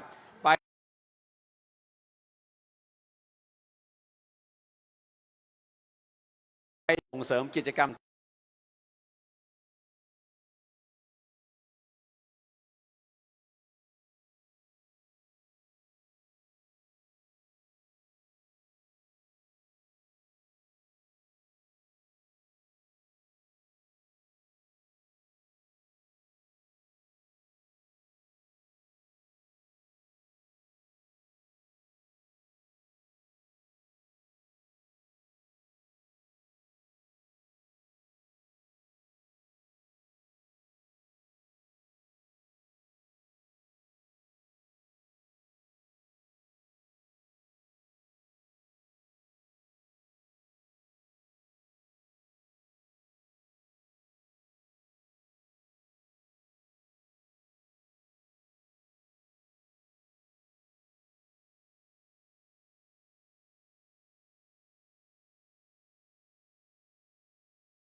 ในเรื่องของการสร้างเสริมสุขภาพคือการป้องกันให้คนมาออกกำลังกายอะไรไปก่อน เพราะว่าการดูแลสุขภาพอนามัยที่ดีที่สุดมิใช่ไปรอตอนที่เราเจ็บไข้ได้ป่วย แล้วไปโรงพยาบาลอันถือว่าปลายทาง ดีที่สุดคือการกินอาหาร การออกกำลังกาย การได้อากาศที่ดี การรู้จักปรับอารมณ์ของตัวเองตามหลักที่ว่า 4 อ 5 อเนาะคืออาหารดีอารมณ์ดีใช่ไหมอากาศดีแล้วก็3 อ แล้วก็ 4 อ คือแบบมีโอกาสในการที่จะเรียนรู้อะไรต่างๆเนี่ยถือว่าเป็นสิ่งสำคัญในการที่จะสร้างเสริมสุขภาพของเราให้เกิดความยั่งยืนและเจ็บไข้ได้ป่วยน้อยที่สุดก็ชื่นชมหน่วยอบรมประชาชนประจำตำบลทั้งหลายที่ได้ทำเรื่องนี้ขอเจริญพร ครับพระเดชพระคุณนั้นอยู่ในแวดวงของการทำงานวิจัยนะครับ ท่านจะรู้ว่าสิ่งใดที่สังคมต้องการ สิ่งใดเป็นประเด็นที่สังคมต้องการที่จะมาเปลี่ยนแปลงนะครับให้เกิดประโยชน์นะครับนั่นก็คือเรื่องหนึ่งก็คือเรื่องของสุขภาพ อย่างที่ผมนำเรียนไปนะครับว่าเรื่องสุขภาพเป็นสิ่งที่สำคัญ และผมเชื่อแน่ว่าอบต.ในหลายๆหน่วยอบต.กำลังขับเคลื่อนเรื่องนี้อยู่นะครับแล้วในขณะเดียวกันต้องบอกว่าแนวทางการขับเคลื่อนขึ้นอยู่กับบริบทของแต่ละพื้นที่ แต่ที่พระเดชพระคุณท่านได้นำเรียนสื่อสารไปเมื่อสักครู่นี้เป็นอีกหนึ่งแนวทางท่านสามารถนำไปปรับแล้วก็ปรับใช้ในการดำเนินงานหน่วยอบรมประชาชนประจำตำบลของท่านได้ทีนี้พระเดชพระคุณครับผมขออนุญาตอย่างนี้ว่าหลายหน่วยอบต.มีข้อคำถามว่าอยากจะขับเคลื่อนเหลือเกินแต่กำลังศักยภาพเราไม่เพียงพอนะครับอย่างเช่นบุคลากรซึ่งเป็นประธานหน่วยอบต.เองก็ดีพระสงฆ์ซึ่งเป็นทีมงานในการขับเคลื่อนหน่วยอบต.เองก็ดีเนี่ยยังไม่ได้มีความรู้นะครับหรือยังไม่ได้มีศักยภาพในเรื่องของสุขภาพอนามัยต้องทำอย่างไรดีตลอดทั้งในเรื่องของงบประมาณด้วยนะครับเพราะการดำเนินการในทุกๆเรื่องเนี่ยสิ่งที่สำคัญอีกส่วนหนึ่งนั่นก็คืองบประมาณทีนี้นะครับต้องบอกอย่างนี้ว่าพระเดชพระคุณพระสุธีรัตนบัณฑิตเนี่ยท่านมีวิธีการนะครับวิธีการอย่างไรวิธีการจะป ประสานความร่วมมือเรื่องงบประมาณจากหน่วยงานนะครับรวมไปถึงบุคลากรต่างๆ ซึ่งเป็นผู้เชี่ยวชาญสามารถที่จะมาฝึกอบรมหน่วยอบรมประชาชนประจำตำบลของเราได้ อยากจะกราบอาราธนาพระเดชพระคุณช่วยชี้แนะสื่อสารในประเด็นนี้ครับ ตามที่กล่าวก็คือในเวลาเราคิดเชิงระบบว่ายามเจ็บไข้ได้ป่วยคนมีเรื่องการเจ็บไข้ได้ป่วยเยอะอยู่แล้ว แต่ว่ามาตรการป้องกันแก้ไขเยียวยาการป้องกันหรือการสร้างเสริมสุขภาพ ปัจจุบันมีหน่วยงานที่เรียกว่าสำนักงานกองทุนสนับสนุนการสร้างเสริมสุขภาพ หรือที่เรียกว่าสสส.สสส.เนี่ยจะให้งบประมาณในการดูแลสุขภาพของประชาชนในสังคมไทยทั่วประเทศ แล้วก็เปิดโอกาสให้ตัวบุคคลแล้วก็องค์กรคือเช่นวัดก็ดีหน่วยอบรมประชาชนประจำตำบลก็ดีเนี่ย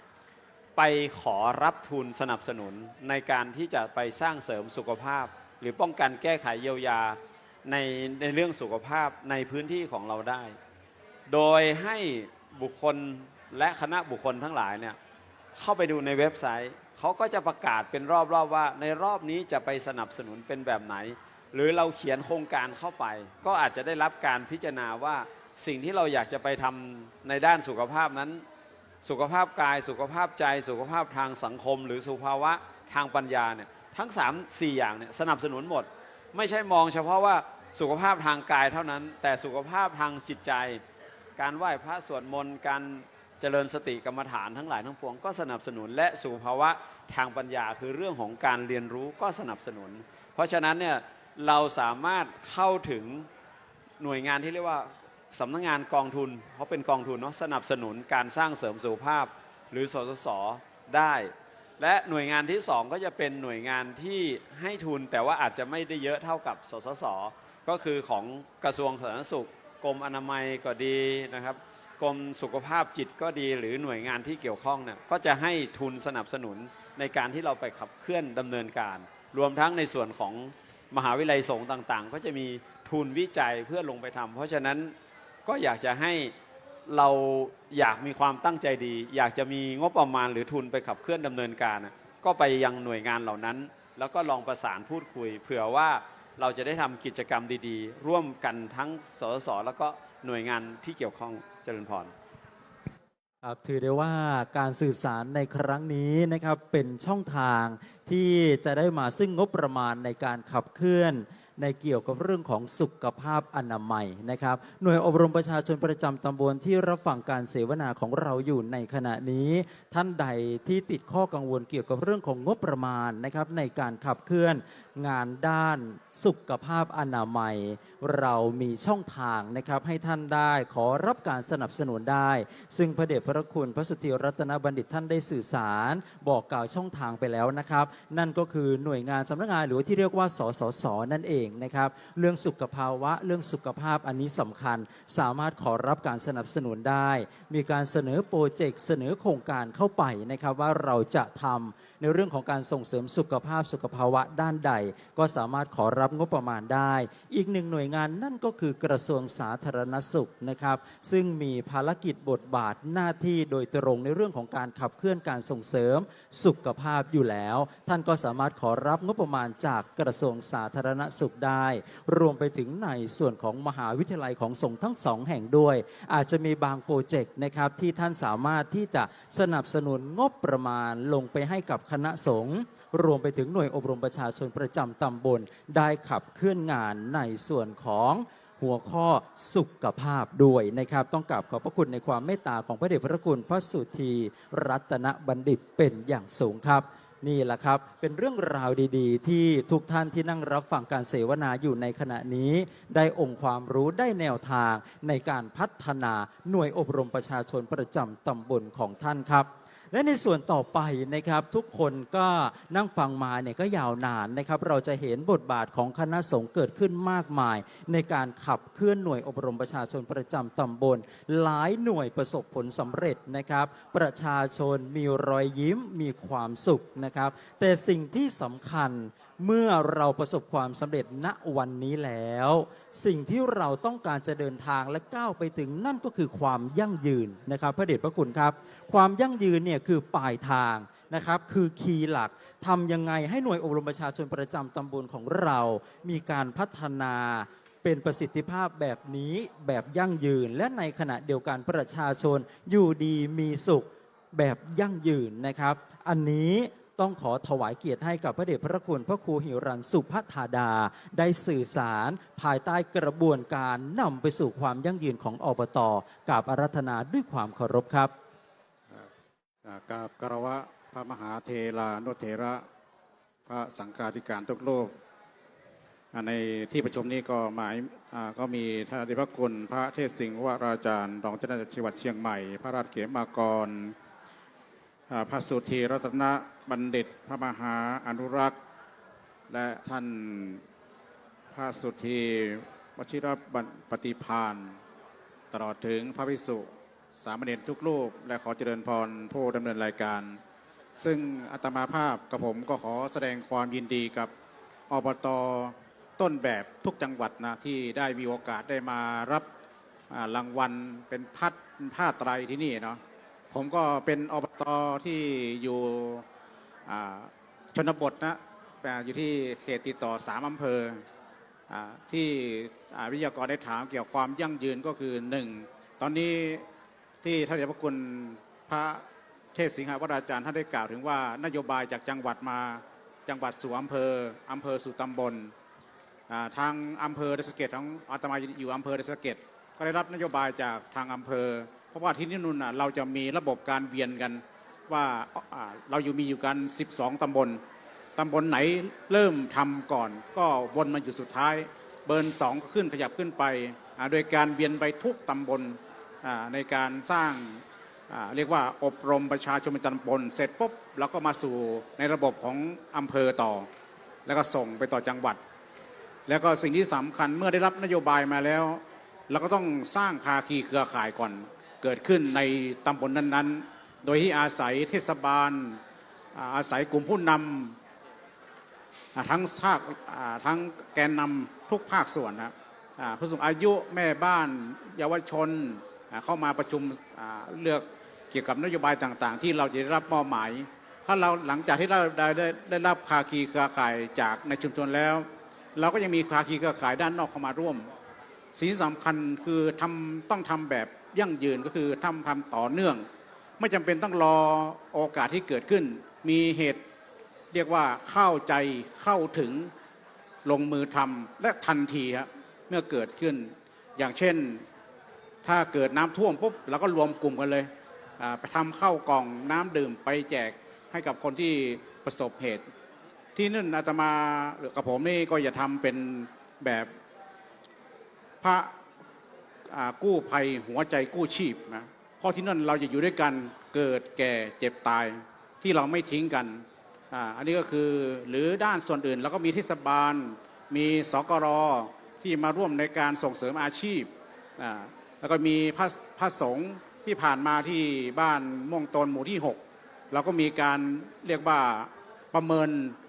คุณภาพบ้านแผ่นดินธรรมแผ่นดินทองโดยการใช้คำว่าตลาด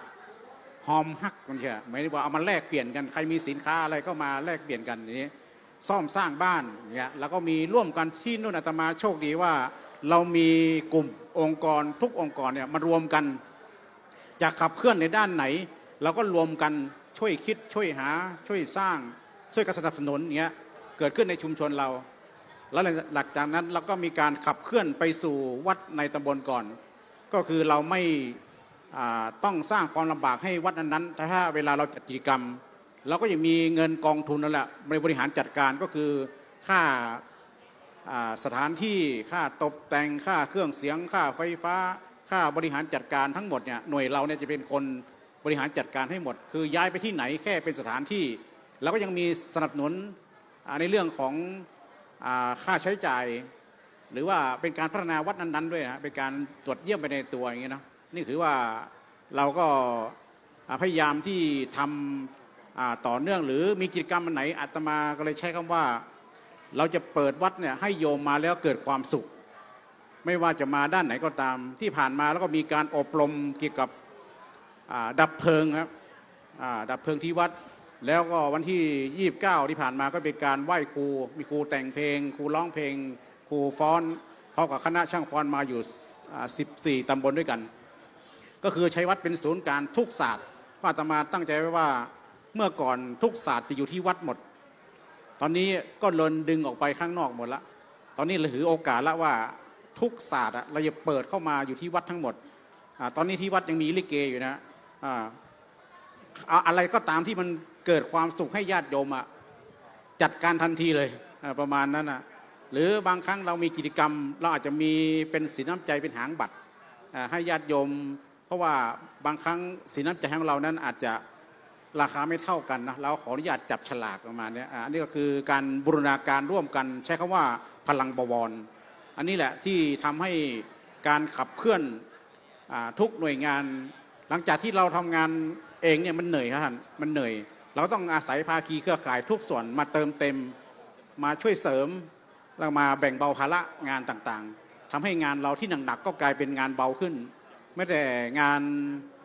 อย่างกู้ชีพที่ผ่านมาที่วัดเรานะเกิดแก่เจ็บตายนะเราก็มีอุปสรรคนะท่านไม่ใช่ว่า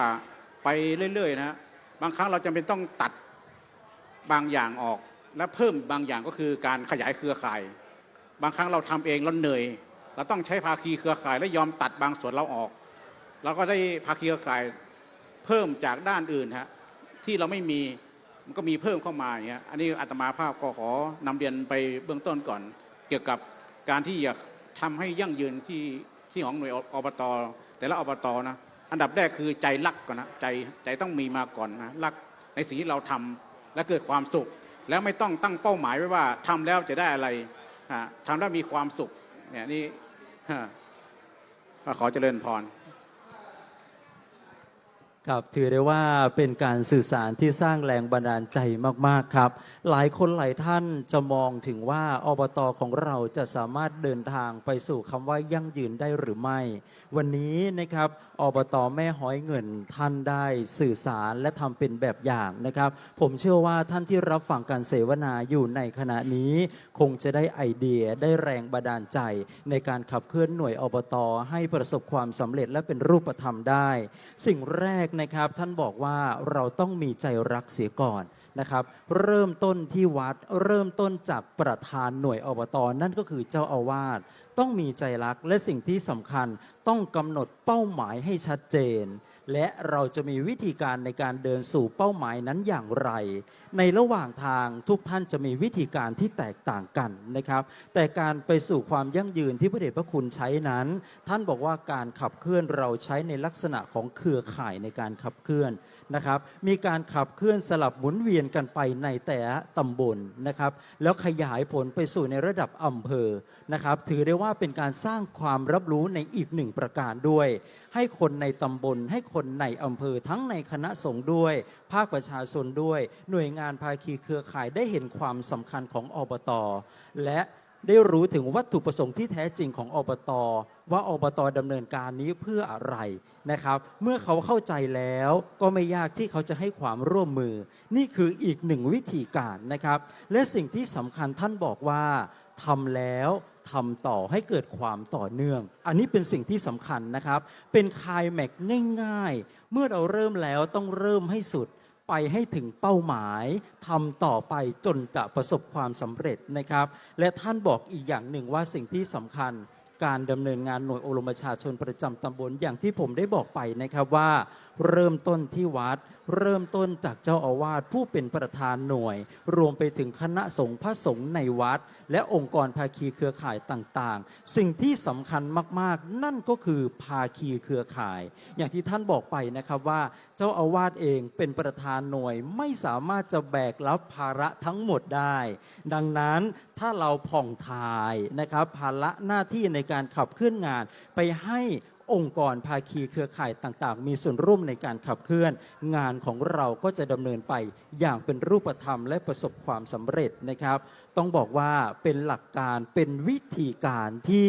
ตอบโจทย์ในเรื่องของการดำเนินงานอบต.ได้ดีเลยทีเดียวและอีกหนึ่งสิ่งนะครับท่านบอกว่าให้มุ่งเน้นที่ความสุขของคนในชุมชนเป็นหลัก ท่านบอกว่าเปิดวัดเป็นศูนย์กลางสร้างความสุขให้คนในชุมชน คนชุมชนมีความสุขในเรื่องอะไร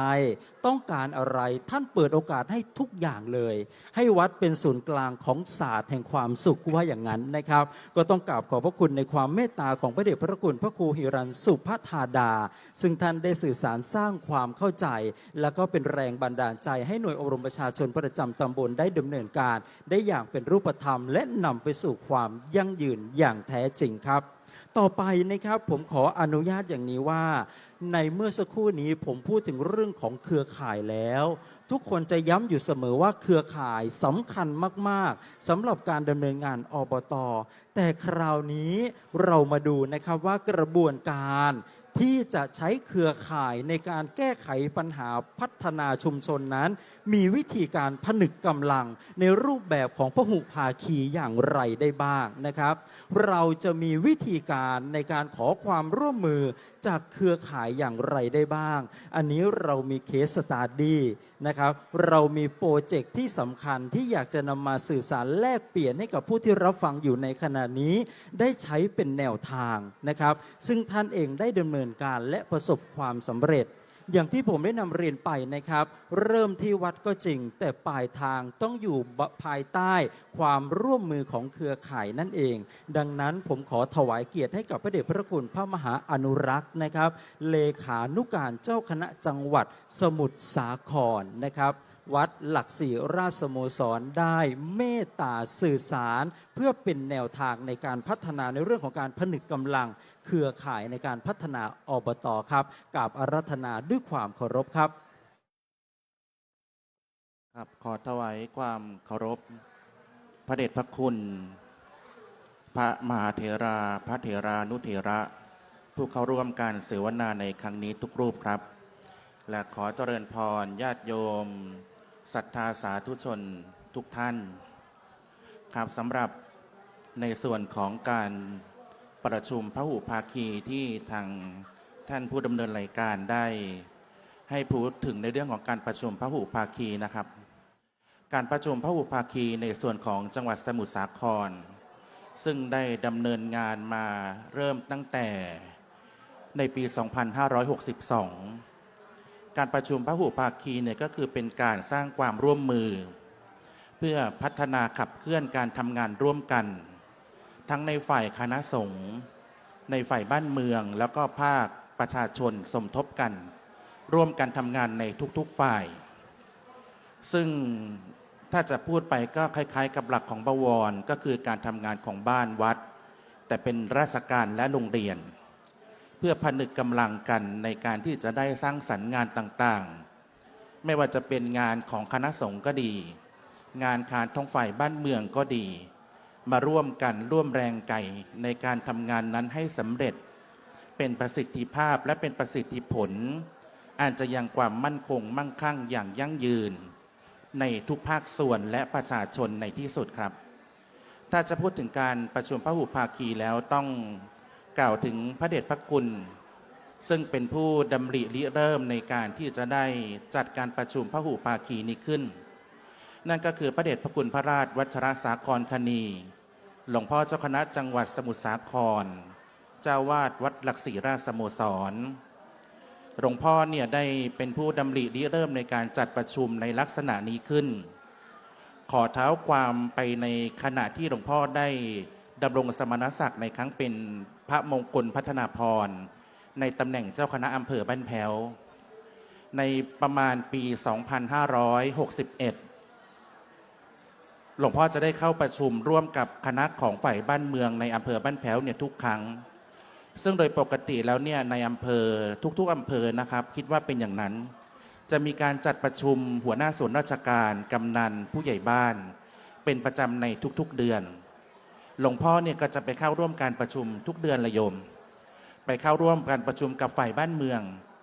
ร่วมกันประชุมกับนายอำเภอกำนันผู้ใหญ่บ้านหัวหน้าส่วนราชการเนี่ยในทุกครั้งทุกเดือนเข้าไปในช่วงแรกๆก็ไปให้ศีลให้พรไปบรรยายธรรมบ้างปาฐกถาธรรมบ้าง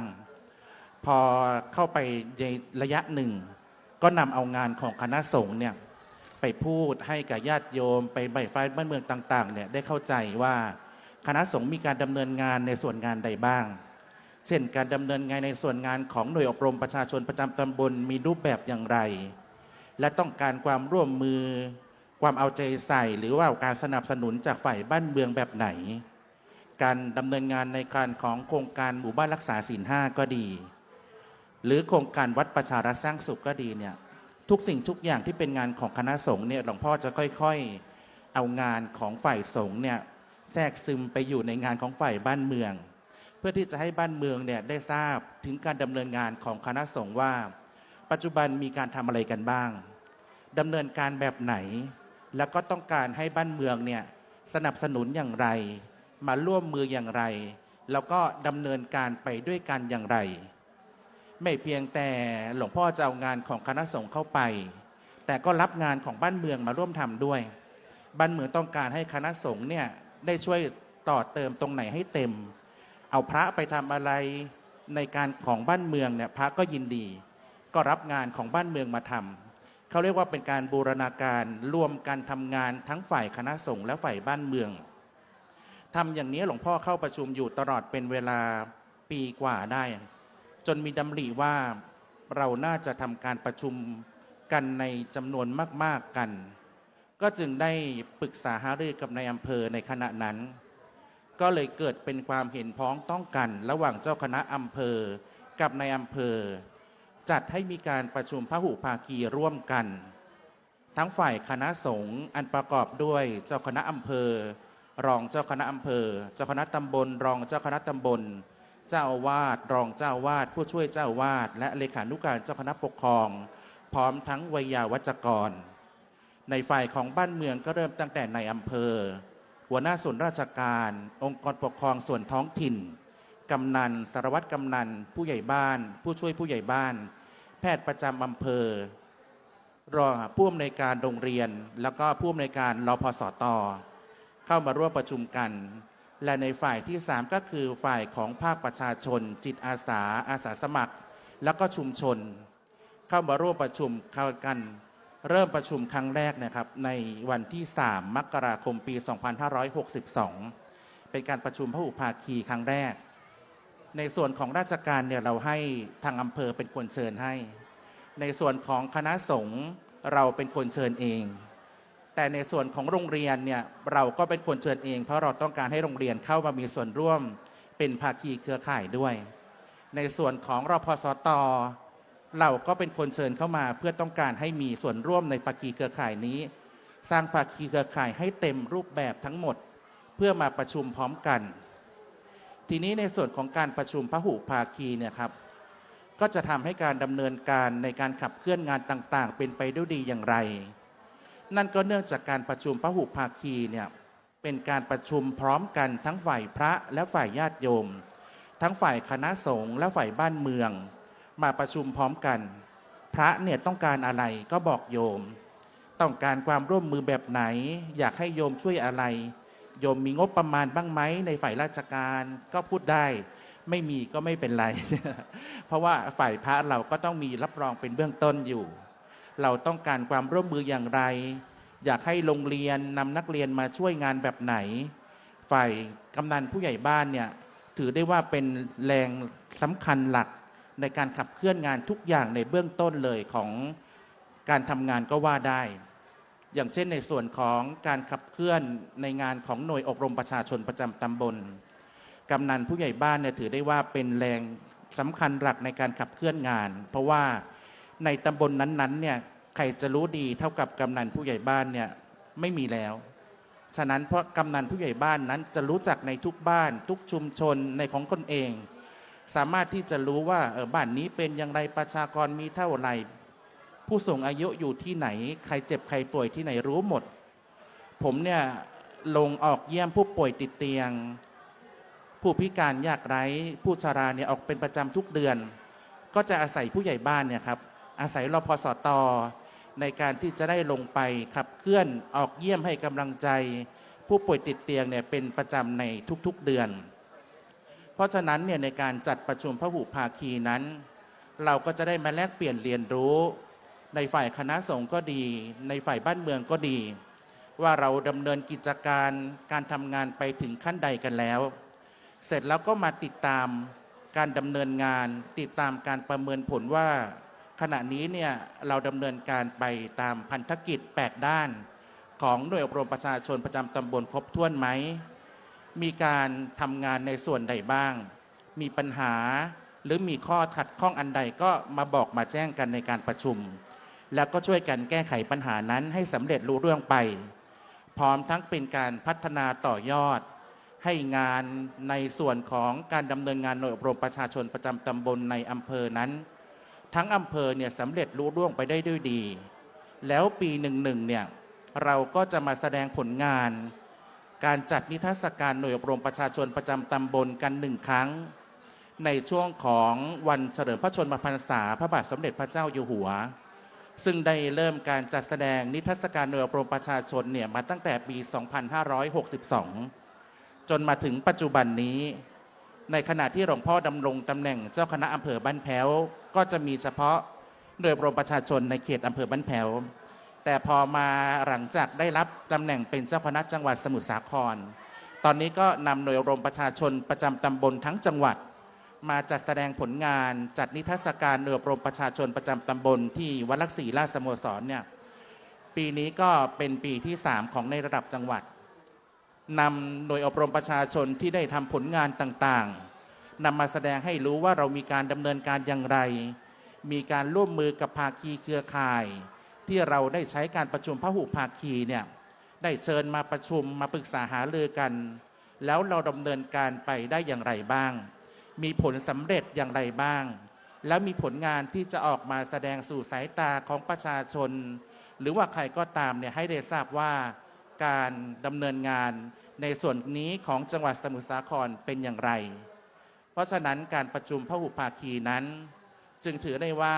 เป็นการประชุมที่สามารถที่จะรวมเอาภาคีเครือข่ายต่างๆ ทั้งหมดในจังหวัด หรือแม้แต่จะเริ่มต้นจากในอำเภอก่อนก็ได้ครับ มาร่วมกันทำงาน สร้างความร่วมมือ เพื่อการพัฒนาการขับเคลื่อนงานต่างๆของคณะสงฆ์ก็ดี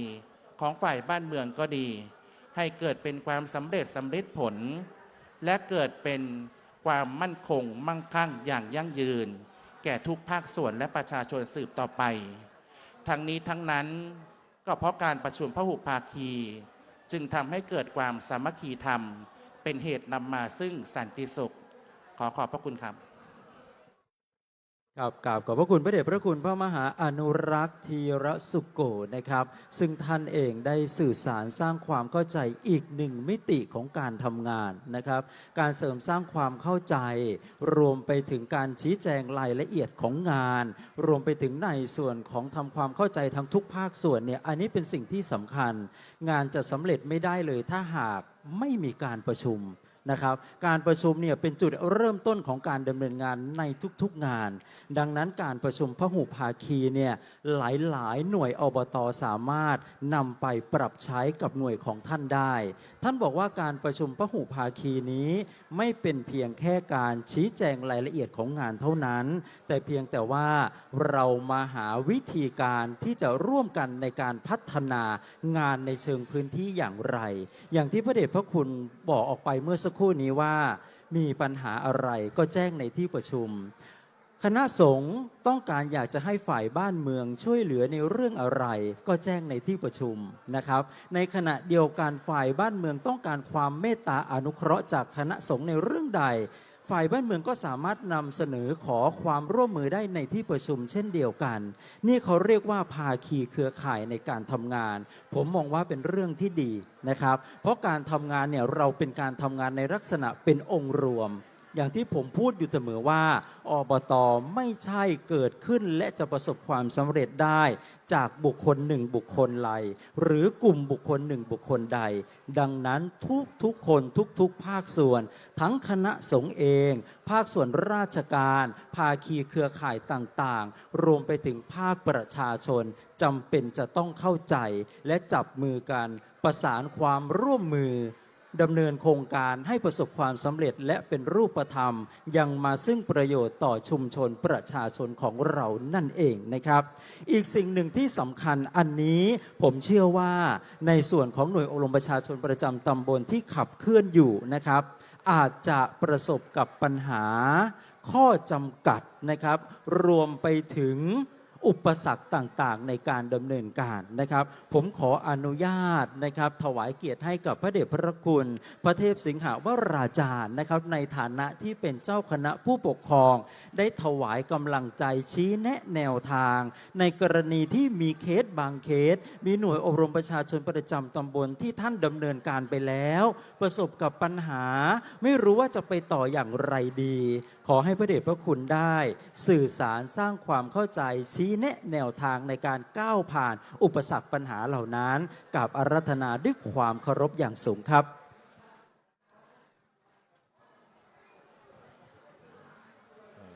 สำหรับปัญหาของการดำเนินการของหน่วยอบรมประชาชนประจำตำบลเท่าที่ได้ไปทำงานร่วมกับหน่วยอบรมประชาชนประจำตำบลปัญหาหนึ่งที่จะได้รับฟังตลอดก็คือเรื่องของงบประมาณว่าโครงการนั้นมาโครงการนี้มาแล้วไม่มีงบประมาณแต่ต้องอยากที่ผ่านมาก็จะเรียนให้ที่ประชุมได้รับทราบว่างานหน่วยอบรมประชาชนประจำตำบลเนี่ยบางทีบางอย่างเป็นงานที่เราทำกันในชุมชนอยู่แล้วเพียงแต่เราจับเข้าช่องไม่ถูกอย่างงานศิลธรรมวัฒนธรรมงานกตัญญูกตเวทีงานสามัคคีธรรมเหล่านี้บางทีทำกันมาจนชินแล้วแต่ไม่รู้ว่าอันนี้คืองานอบต.นั่นแหละถ้าเราจับเข้าช่องให้เข้าช่องให้ตรงทางอ๋ออันนี้คืองานที่เราทำอยู่แล้วบางทีก็ต้นทุนไม่ต้องเอาที่ไหนต้นทุนมาจากชุมชนมาจากหน่วยงานนั่นเองขอยกตัวอย่างง่ายเช่นเรื่องของความสามัคคีความสามัคคีนี่เราได้จากชุมชนนั่นเองอย่างหลายๆท่านที่ได้กล่าวมาเนี่ยเราที่เป็นผู้ขับเคลื่อนร่วมกับเราเนี่ยผู้ร่วมเดินทางร่วมกับเรานี่ก็คือผู้นำชุมชนผู้นำชุมชนในแต่ละชุมชนปัจจุบันนี้เรามีเทศบาลตำบลเรามีหน่วยงานองค์กรทั้งภาครัฐเอกชนก็อยากจะนึกถึงคำที่พระเดชคุณพ่อพระพรหมบัณฑิตท่านกล่าวนะตกปลานอกบ้านประสาน10 ทิศผูกมิตรทั่วล่าบริหารปัญญาสาริกาป้อนเหยื่ออันนี้ก็เป็นใช้ได้ทุกโครงการเลยทุกโครงการบางอย่างเราไม่ต้องไปคือถ้าจะรองบประมาณจากรัฐบาลหรือจากสำนักพุทธเนี่ยหน่วยอบรมประชาชนประจำตำบลเรามีมากแต่จะได้ครบทุกตำบลนี่ก็คงไม่ได้เพราะบางอย่างนี้ทางหน่วยอบรมประชาชนตำบลนี้สามารถหาแหล่งทุนต้นทุนเองบางทีการจัดธรรมสัญจรภายในอำเภอเนี่ยพอมาฟังเทศน์ฟังธรรมแล้วการบริจาคต่างๆนี่เป็นงบกองกลางก็ใช้บริหารจัดการซึ่งเราก็ไม่ต้องไปพึ่งงบประมาณที่ไหนและอีกอันหนึ่งที่อยากจะถือนอกจากเราได้ผู้นำชุมชนแล้วเนี่ยต้องยอมรับว่าทุกที่ทุกแห่งทุกหมู่บ้านเขาจะมีกลุ่มสตรีแม่บ้านกลุ่มสตรีแม่บ้านนี่เป็นมดงานเป็นพลังงานที่สำคัญมากเป็นผู้อยู่เบื้องหลังของความสำเร็จเกือบทุกโครงการเพราะฉะนั้นเนี่ยอย่างขออนุญาตยกตัวอย่างเชียงใหม่เนี่ยเชียงใหม่นี่เร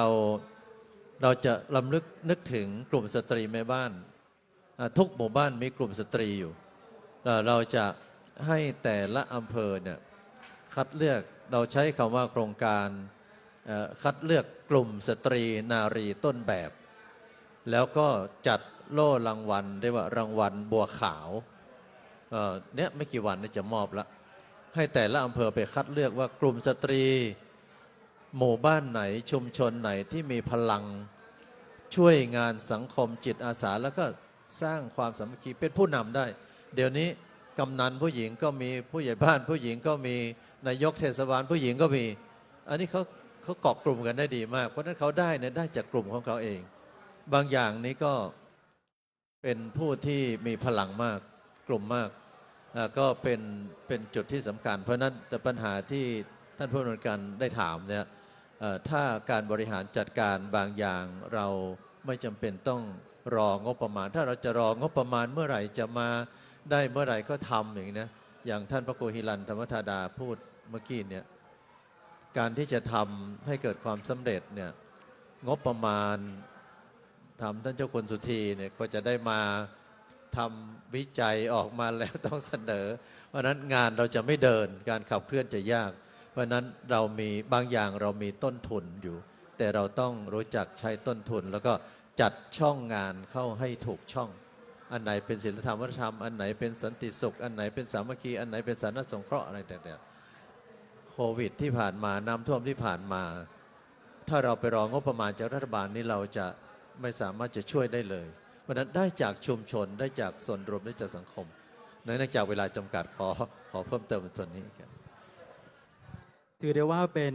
ทางออกที่ดีอีกหนึ่งทางออกนะครับแล้วก็เป็นแนวคิดที่เรียกได้ว่าเป็นการพึ่งพาตัวเองนะครับหลวงพ่อครับซึ่งในเรื่องงบประมาณนะครับต้องนำเรียนอย่างนี้ว่าจำเป็นและก็สำคัญมากๆกับการดำเนินการแต่แหล่งงบประมาณนั้นถ้าเราจะมารอคอยจากแหล่งหลักนั้นการดำเนินงานของเราอาจจะไม่ทันท่วงทีต้องบอกว่าการดำเนินงานของเรานั้นต้องขับเคลื่อนไปในทุกๆวินาที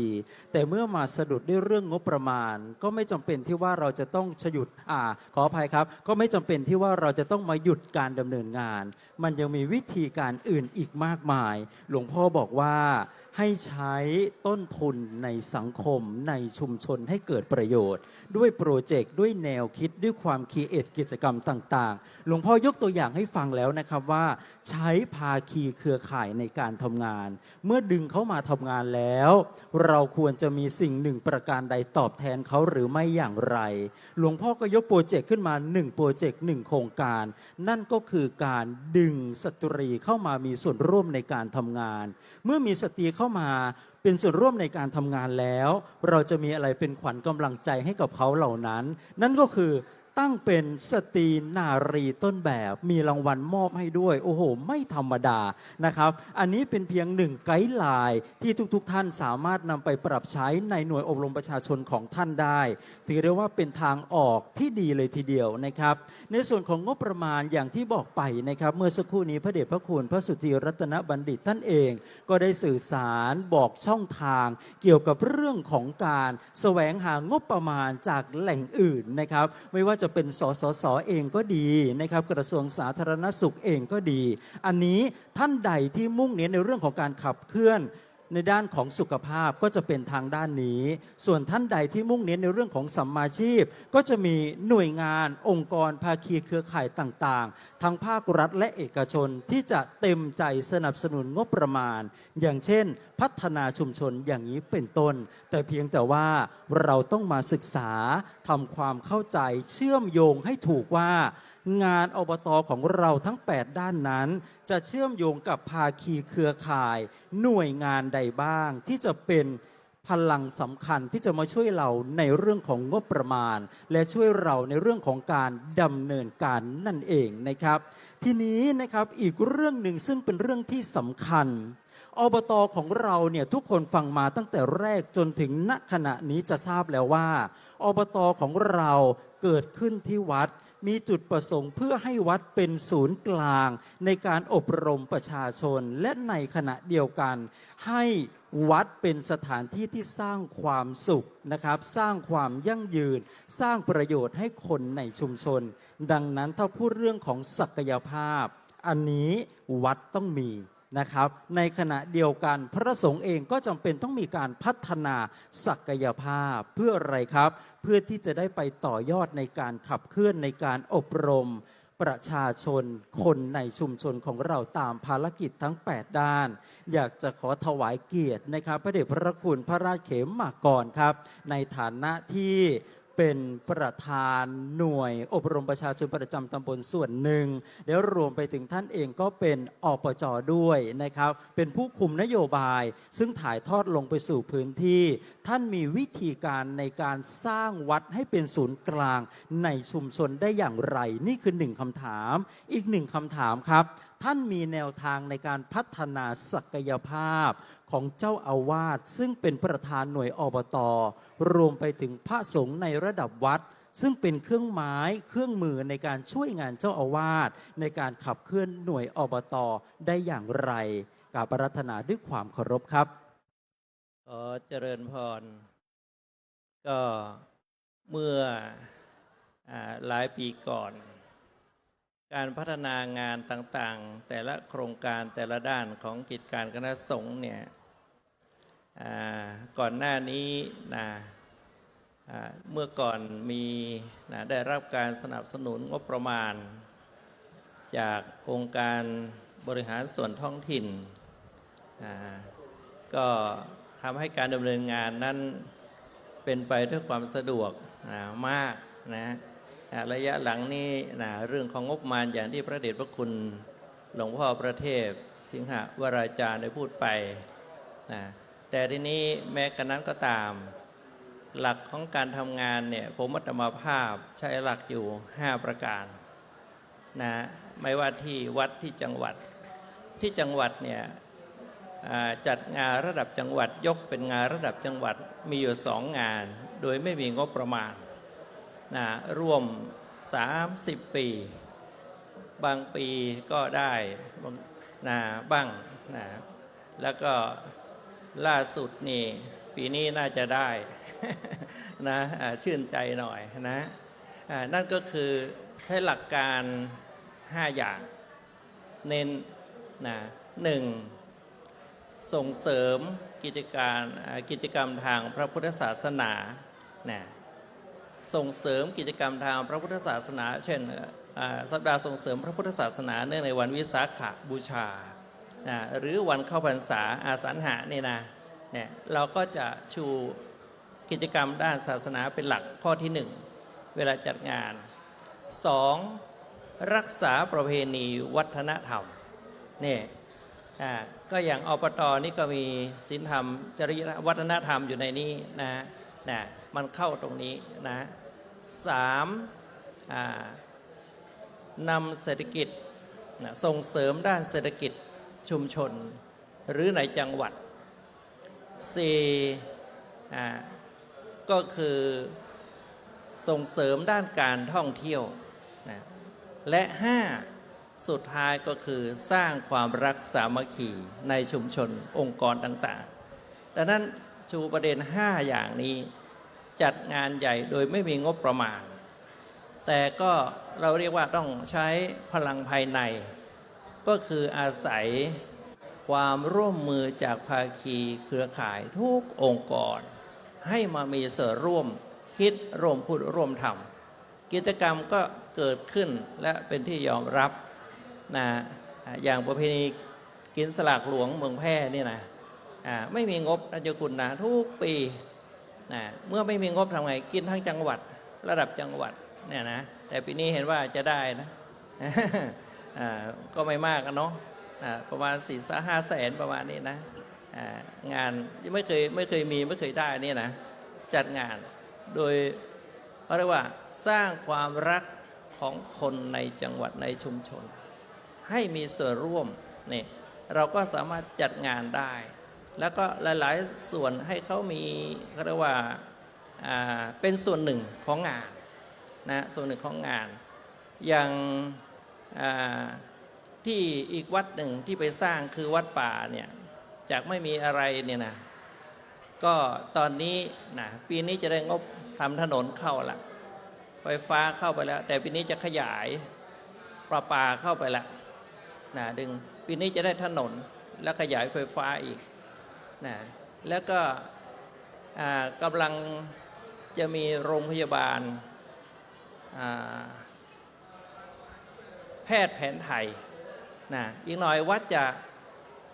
ปลูกสมุนไพรป้อนช่วยเหลือโรงพยาบาลด้วย นะแล้วมีหลาย ๆ อย่างเกิดขึ้นในชุมชน ก็วัตถุประสงค์ที่เราทำก็คือเพื่อเป็นการเผยแผ่พระพุทธศาสนานี่แหละนะเอาหลักธรรมะสู่ชุมชนให้ได้นะก็เลยนะทำหลายส่วนนะเพื่ออำนวยความสะดวกให้แก่คณะสงฆ์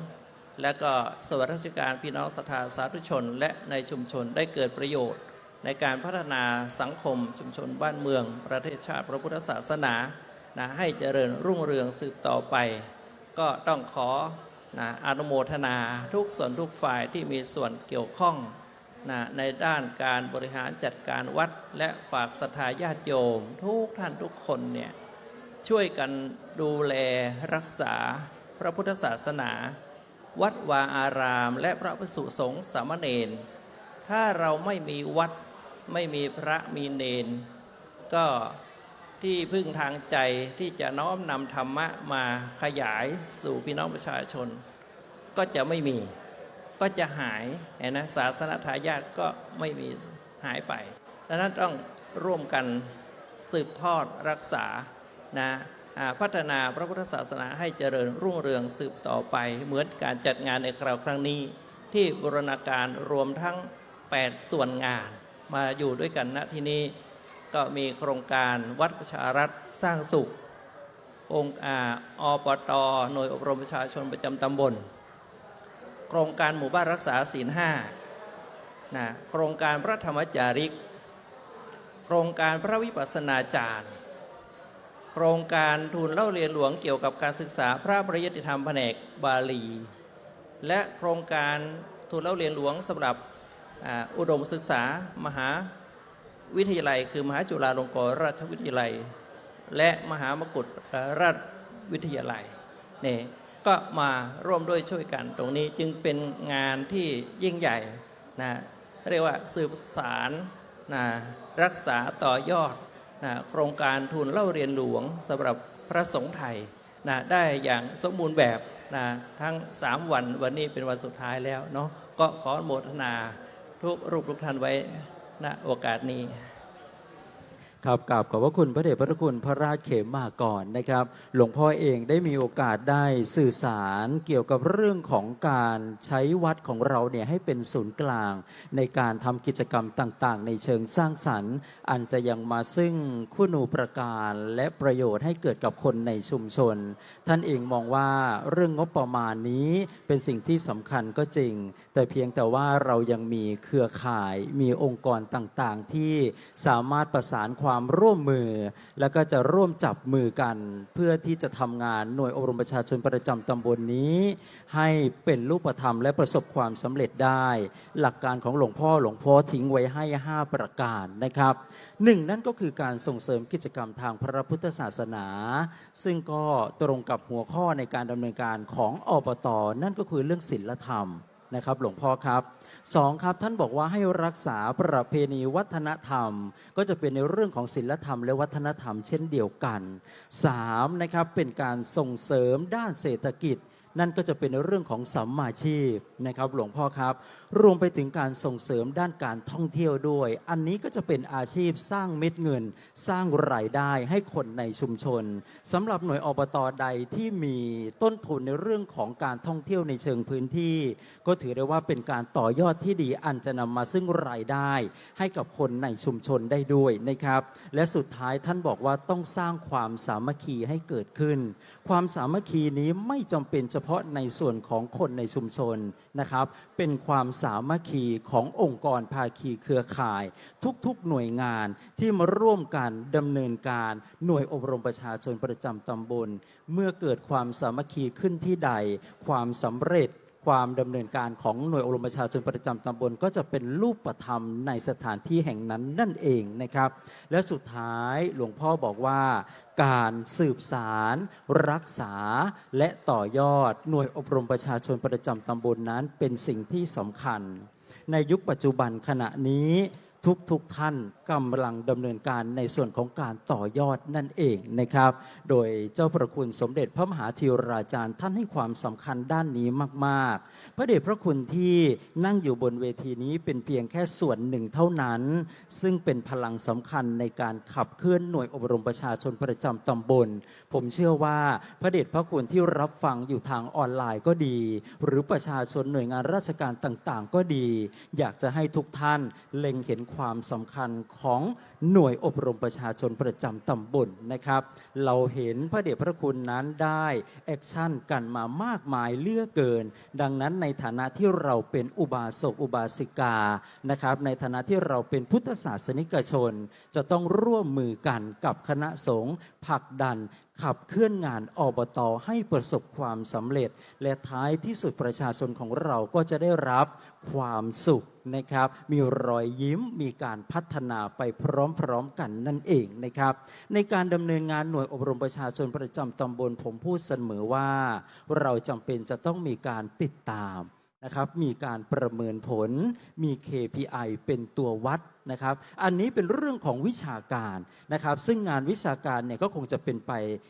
จากใครไปไม่ได้นะครับนั่นก็คือพระเดชพระคุณพระสุธีรัตนบัณฑิตท่านเองเป็นหัวเรือใหญ่ในเรื่องของการวิจัยเป็นหัวเรือใหญ่ในเรื่องของงานวิชาการรวมไปถึงการวางนโยบายลงสู่ภาคการปฏิบัติครับผมอยากจะให้พระเดชพระคุณได้ชี้แนะแนวทางเกี่ยวกับเรื่องของการประเมินผลในเชิงพื้นที่นะครับว่าจะสามารถมีแนวทางวิธีการอย่างไรได้บ้างนะครับเพราะว่าพระเดชพระคุณพระราชเขมากรท่านพูดเอาไว้เบื้องต้นแล้วว่าท่านมีการติดตามประเมินผลอันนี้เป็นสิ่งที่ดีมากๆแต่สำหรับองค์กรอื่นๆนะครับอบต.อื่นๆจะมีเทคนิควิธีการในการประเมินผลอย่างไรขอให้ท่านได้เมตตาไกด์ไลน์ครับกับอาราธนาด้วยความเคารพครับด้วยระยะเวลาจำกัดเนาะก็เวลาเราลงไปทำการประเมินหน่วยอบรมประชาชนประจำตำบลหรือกิจการคณะสงฆ์อื่นๆเราจะขอดูประมาณสัก30ประเด็นประเด็นที่1ก็คือเรื่องของโครงสร้างการบริหารเพราะว่าการทำงานทุกอย่างไม่ว่าเป็นระดับโครงการหรือเป็นระดับการทำงานที่อยู่ในกฎหมายเช่นกิจการพุทธศาสนาทั้ง6ฝ่ายก็จะไปดูเรื่องของโครงสร้างการทำงานว่าท่านเจ้าคณะผู้ปกครองรวมทั้งพระเถระที่มีความรับผิดชอบนะท่านได้วางนโยบายวางแผนวางยุทธศาสตร์รวมทั้งกรอบการทำงานอย่างไรอันนี้ประเด็นที่1คือโครงสร้างการทำงานอันที่2ก็ไปดูเรื่องของกิจกรรมตามฝ่ายนั้นอย่างเช่นของหน่วยอบรมประชาชนประจำตำบลมีกิจกรรมทั้งหมด8ด้านเรื่องศึกษาสงเคราะห์เรื่องสัมมาอาชีพเรื่องของความกตัญญูกตเวทีสามัคคีธรรมสาธารณสงเคราะห์การศึกษาสงเคราะห์เหล่านี้เป็นต้นก็จะไปดูว่ากิจกรรมเหล่านี้ท่านได้ตอบโจทย์หรือว่าได้ทำการทั้ง8ด้านหรือยังอันที่3ก็คือเรื่องของการมีส่วนร่วมของประชาชนเพราะนี่เป็นเรื่องสำคัญมากพุทธศาสนาเองเราอยู่กับองค์กรอยู่กับชุมชนดังนั้นถ้าหากว่าองค์กรชุมชนประชาชนมามีส่วนร่วมเนี่ยก็จะให้คะแนนตรงนี้ไปด้วยและสุดท้ายก็คือเรื่องของ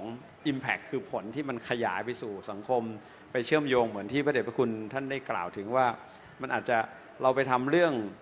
ผู้สูงอายุแต่มันตอบโจทย์ในเรื่องของความกตัญญูกตเวทีเราไปพัฒนาวัดวารามให้มันสวยสดงดงามไปตอบเรื่องกิจกรรมการเรียนรู้ไปตอบเรื่องของการท่องเที่ยวไอ้ Impact ที่มันขยายไปสู่สังคมวงกว้างแล้วก็เกิดเครือข่ายออกมาเนี่ยอันนี้ก็จะเป็นเกณฑ์หนึ่งเพราะฉะนั้นก็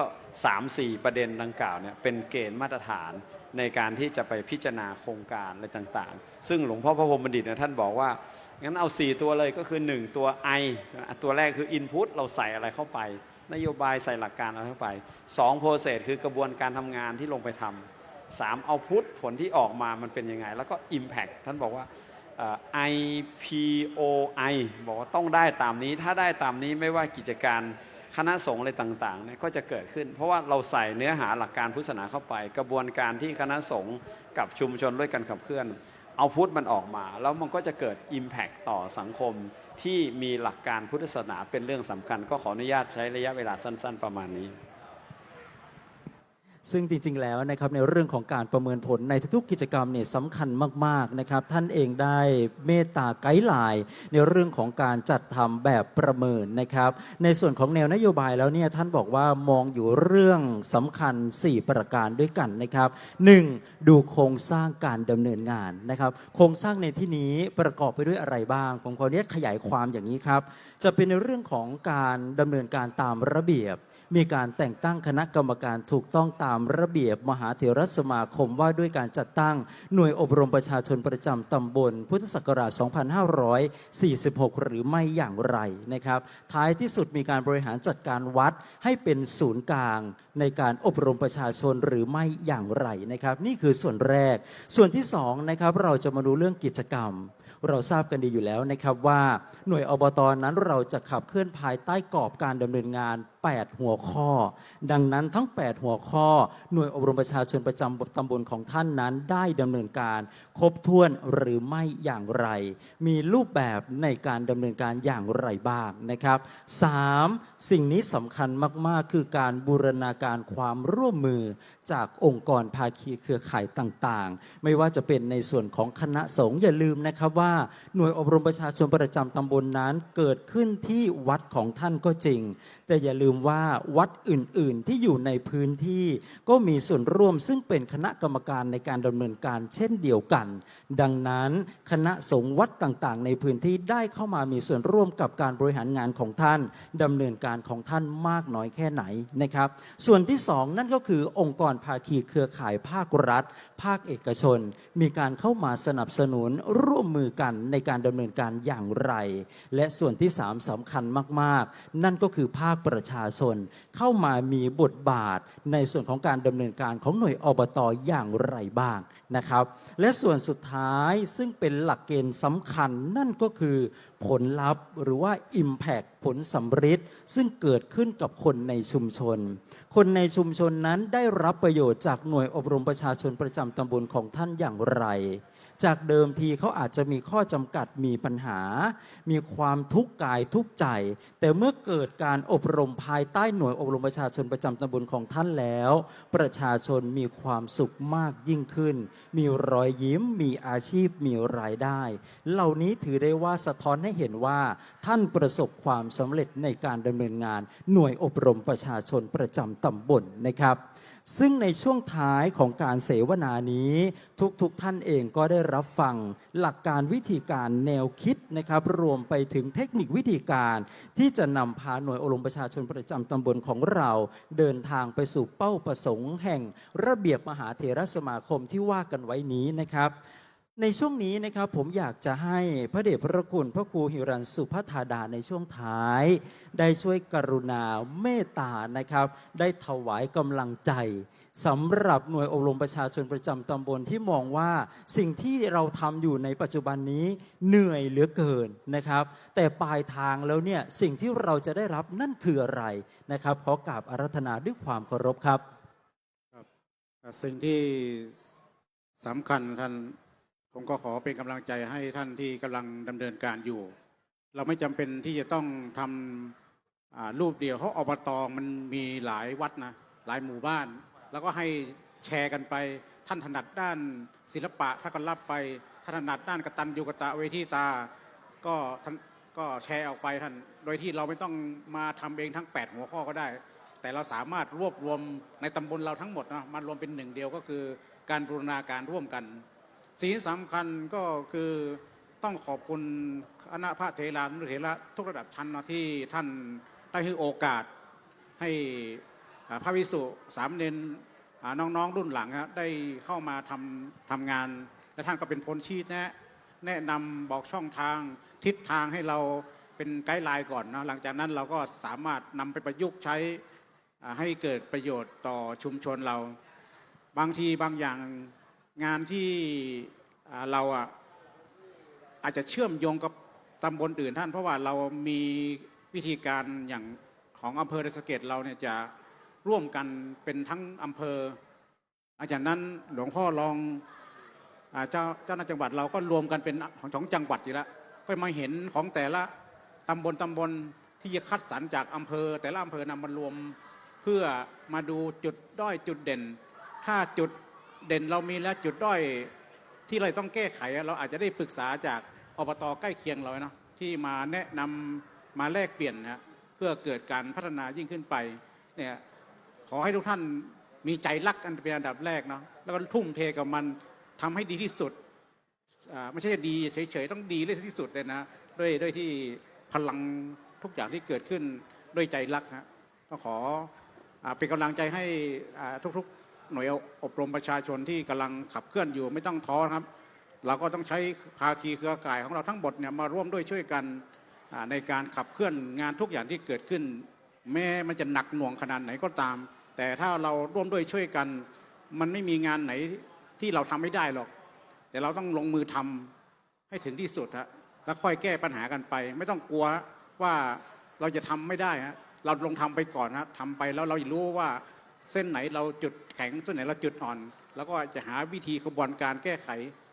ก็สำเร็จรุ่ร่วงไปด้วยดีเจริญพรครับถือได้ว่าเป็นกำลังใจดีๆนะครับจากภาคส่วนคณะสงฆ์ซึ่งท่านเป็นผู้ที่ขับเคลื่อนงานในเชิงพื้นที่เชื่อแน่ว่าในทุกๆงานนะครับระหว่างย่างก้าวแต่ละก้าวกว่าจะไปสู่ความสำเร็จได้นั้นล้วนแล้วแต่มีอุปสรรคปัญหาแต่ท้ายที่สุดนะครับถ้าเราเกิดอาการที่เรามีความรู้สึกว่าจะไปต่ออย่างไรดีพระเดชพระคุณท่านก็ให้คำแนะนำไว้นะครับว่าเรายังมีเจ้าคณะผู้ปกครองซึ่งคอยเป็นกำลังใจคอยเป็นที่ปรึกษาให้กับประธานหน่วยอบรมประชาชนประจำตำบลที่กำลังดำเนินการอยู่ในขณะนี้รวมไปถึงท่านบอกว่าเราต้องทำงานกันเป็นทีมการทำงานกันเป็นทีมในลักษณะนี้หมายความว่าอย่างไรผมอยากจะเรียนถวายอย่างนี้นะครับว่าเรามีอบต.ต้นแบบเกิดขึ้นในทุกๆพื้นที่อยู่แล้วท่านใดที่ยังมองไม่เห็นว่าเราจะขับเคลื่อนในทิศทางใดขอให้ท่านใช้อบต.ต้นแบบเป็นหลักการเป็นวิธีการนะครับให้ท่านเข้าไปศึกษาเข้าไปเรียนรู้เข้าไปสอบถาม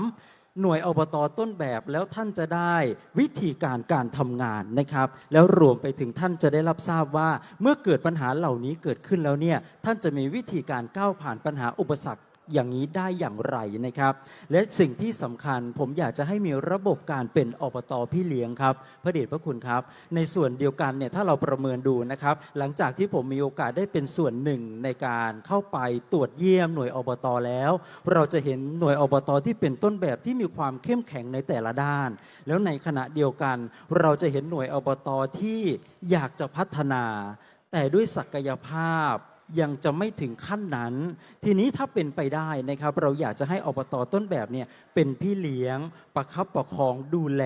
ให้การดำเนินงานหน่วยอบต.ในพื้นที่ของเราเป็นรูปธรรมและประสบความสำเร็จครับกราบขอบพระคุณมากๆนะครับและในส่วนท้ายอันนี้สำคัญเราพูดเรื่องภาคีเครือข่ายมามากมายเหลือเกินนะครับท้ายที่สุดนะครับผมอยากจะให้พระเดชพระคุณพระมหาอนุรักษ์นะครับได้แนะนำวิธีการในการดึงเครือข่ายเข้ามาเป็นส่วนหนึ่งในการทำงานมาร่วมกันบูรณาการความช่วยเหลือในเรื่องของการดำเนินงานอบต.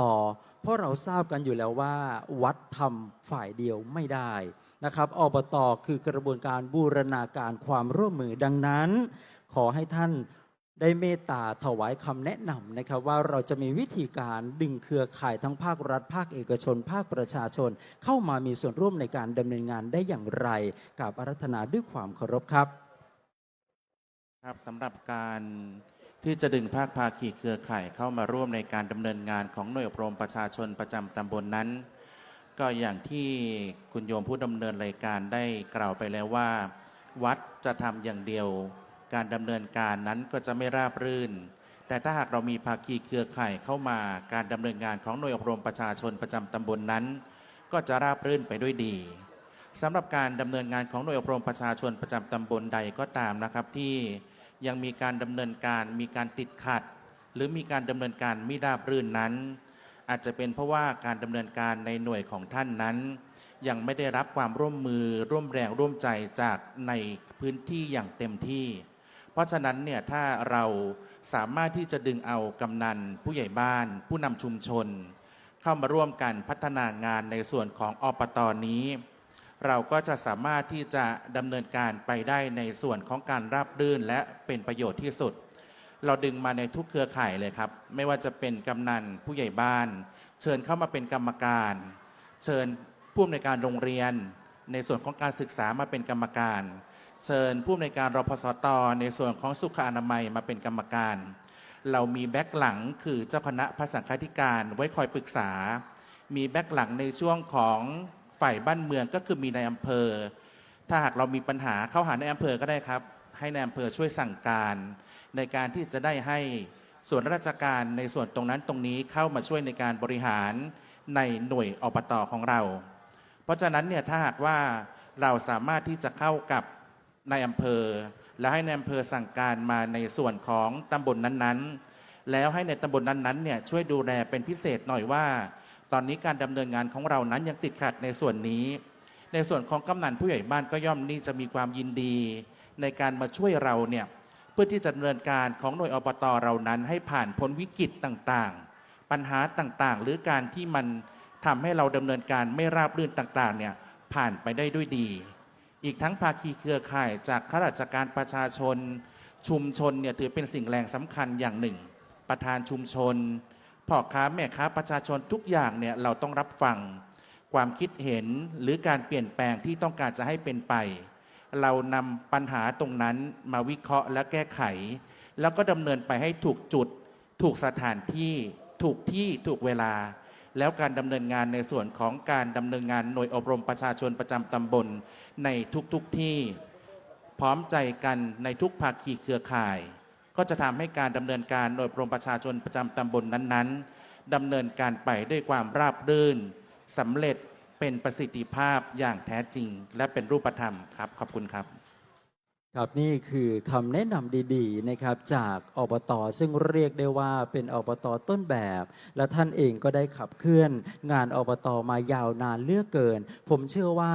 ท่านที่รับฟังการเสวนาอยู่ในขณะนี้ ก็คงจะได้องค์ความรู้ได้แนวทางได้ประสบการณ์ เพื่อที่ท่านจะได้นำไปปรับใช้ในการดำเนินงานหน่วยอบต.ของท่านครับ หลักๆนะครับจากการเสวนาทั้ง2 วันที่ผ่านมาหน่วยอบต.ของเรานะครับมีวัตถุประสงค์ชัดเจนนั่นก็คือการใช้วัดเป็นศูนย์กลางอย่างไรได้บ้างนะครับเป็นศูนย์กลางของชุมชนในการอบรมคนในชุมชนภายใต้ภาระงานทั้ง8หัวข้อและท้ายที่สุดนะครับเป้าประสงค์นั้นเราต้องการเห็นความสุขของประชาชนนั่นเองเหมือนพระเดชพระคุณท่านได้เอ่ยเข้ามาเมื่อสักครู่นี้ท่านบอกว่าเป้าหมายหลักนั่นคือความสุขพระของเรานะครับเมื่อประชาชนมีความสุขพระก็จะมีความสุขด้วยแต่ถ้าในขณะเดียวกันครับประชาชนเดือดร้อนประชาชนอดอยากพระเราก็ไม่สบายใจ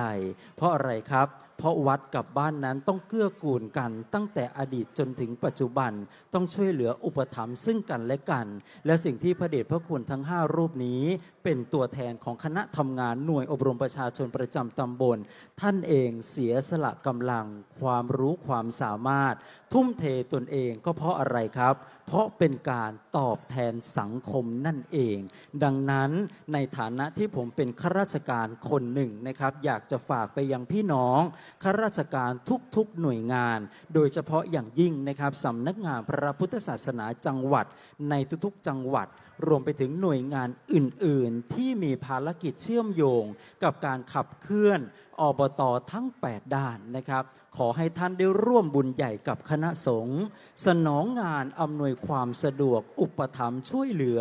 การดำเนินงานหน่วยอบรมประชาชนประจำตำบลในแต่ละพื้นที่ของท่านให้ประสบความสำเร็จท้ายที่สุดต้องบอกว่าไม่ใช่แค่พระสงฆ์เองนะครับที่จะหวังให้คนในชุมชนนั้นมีความสุขเราซึ่งเป็นข้าราชการเองเป้าหมายก็เพื่อการทำงานเพื่อความสุขของประชาชนเช่นเดียวกันดังนั้นจึงเป็นส่วนสำคัญที่เราจะได้มาจับมือร่วมมือกันในการขับเคลื่อนงานอบรมประชาชนให้ดำเนินไปได้นะครับและก็บรรลุเป้าประสงค์อย่างที่ทุกท่านได้คาดหวังเอาไว้นั่นก็คือความสุขของประชาชนนั่นเองนะครับสำหรับการเสวนาวิชาการในวันนี้ภายใต้หัวข้อการพัฒนาหน่วยอบรมประชาชนประจำตำบลหรือว่าอบต.กับการบูรณาการงานในพื้นที่ผมหวังเป็นอย่างยิ่งว่าหน่วยอบต.และท่านผู้มีเกียรติที่รับฟังอยู่ในขณะนี้ นี้คงจะได้ความรู้นะครับรวมไปถึงได้ประโยชน์จากการเสวนาในคราวครั้งนี้ครับแล้วในขณะเดียวกันท่านใดที่อยากได้ข้อมูลเพิ่มเติมนะครับท่านสามารถมาศึกษาเรียนรู้ได้ที่จุดแสดงนิทรรศการของหน่วยอบต.ของเราได้หรือท่านสามารถสอบถามโดยตรงไปยังพระเดชพระคุณทุกท่านได้ทุกท่านยินดีเป็นคอนซัลท์ทุกท่านยินดีที่จะเป็นที่ปรึกษาให้กับหน่วยอบต.ทุกหน่วยอบต.ครับในวันนี้ในนามของเจ้าประคุณสมเด็จพระมหาธีราจารย์ประธานอบรมประธานหน่วยอบรมประชาชนกลางนะครับแล้วก็พุทธศาสนิกชนทุกท่านครับต้องกราบขอบพระคุณในความเมตตาของพระเดชพระคุณพระเทพสิงหวราจารย์นะครับรองเจ้าคณะจังหวัดเชียงใหม่ครับกราบขอบพระคุณในความเมตตาของพระเดชพระคุณพระราชเขมากรรองศาสตราจารย์ดร.เจ้าคณะจังหวัดแพร่นะครับกราบขอบพระคุณในส่วนของพระเดชพระคุณพระสุธีรัตนบัณฑิตรองศาสตราจารย์ดร.ผู้อำนวยการสถาบันวิจัยพุทธศาสตร์มหาวิทยาลัยจุฬาลงกรณราชวิทยาลัยเจ้าอาวาสวัดสุทธิวรารามครับกราบขอบพระคุณในความเมตตาของพระเดชพระคุณพระครูหิรันสุภธาดาเจ้าคณะตำบลแม่โป่งแม่ห้อยเงินเจ้าอาวาสวัดแม่ห้อยเงินจังหวัดเชียงใหม่นะครับกราบขอบพระคุณในความเมตตาของพระเดชพระคุณพระมหาอนุรักษ์นะครับธีระสุโกเลขานุการเจ้าคณะจังหวัดสมุทรสาครวัดหลักศรีราชสโมสรครับและในลำดับนี้นะครับเพื่อเป็นการกราบขอบพระคุณผมขออนุญาตเรียนเชิญท่านผู้มีเกียรติ1ท่านสำหรับที่จะได้ถวายไทยธรรมครับขอเรียนเชิญท่านสุพิชัยชวกุลครับผู้อำนวยการกองส่งเสริมงานเผยแผ่พระพุทธศาสนาได้ถวายไทยธรรมแด่พระมหาเถระทั้ง5รูปครับเรียนเชิญครับ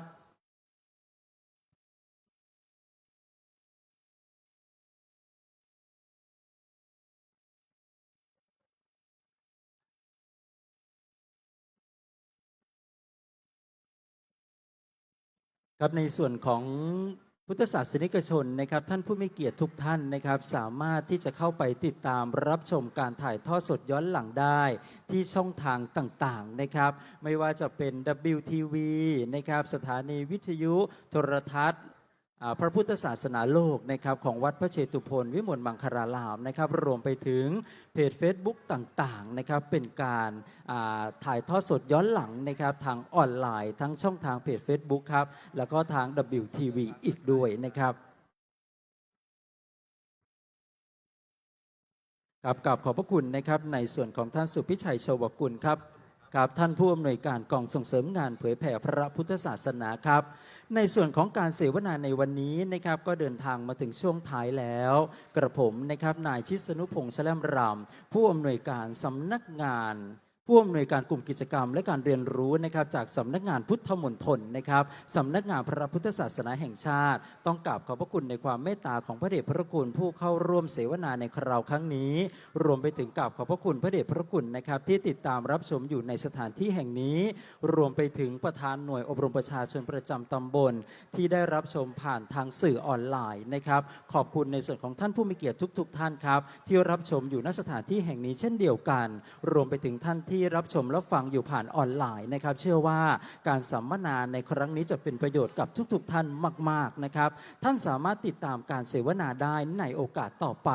สำหรับหน้าที่ของผมในวันนี้ก็ต้องขอยุติไว้แต่เพียงเท่านี้นะครับขอให้ทุกท่านโชคดีมีความสุขและเจอกันได้ใหม่ในการเสวนาในเวทีต่อไปขอบคุณและสวัสดีครับ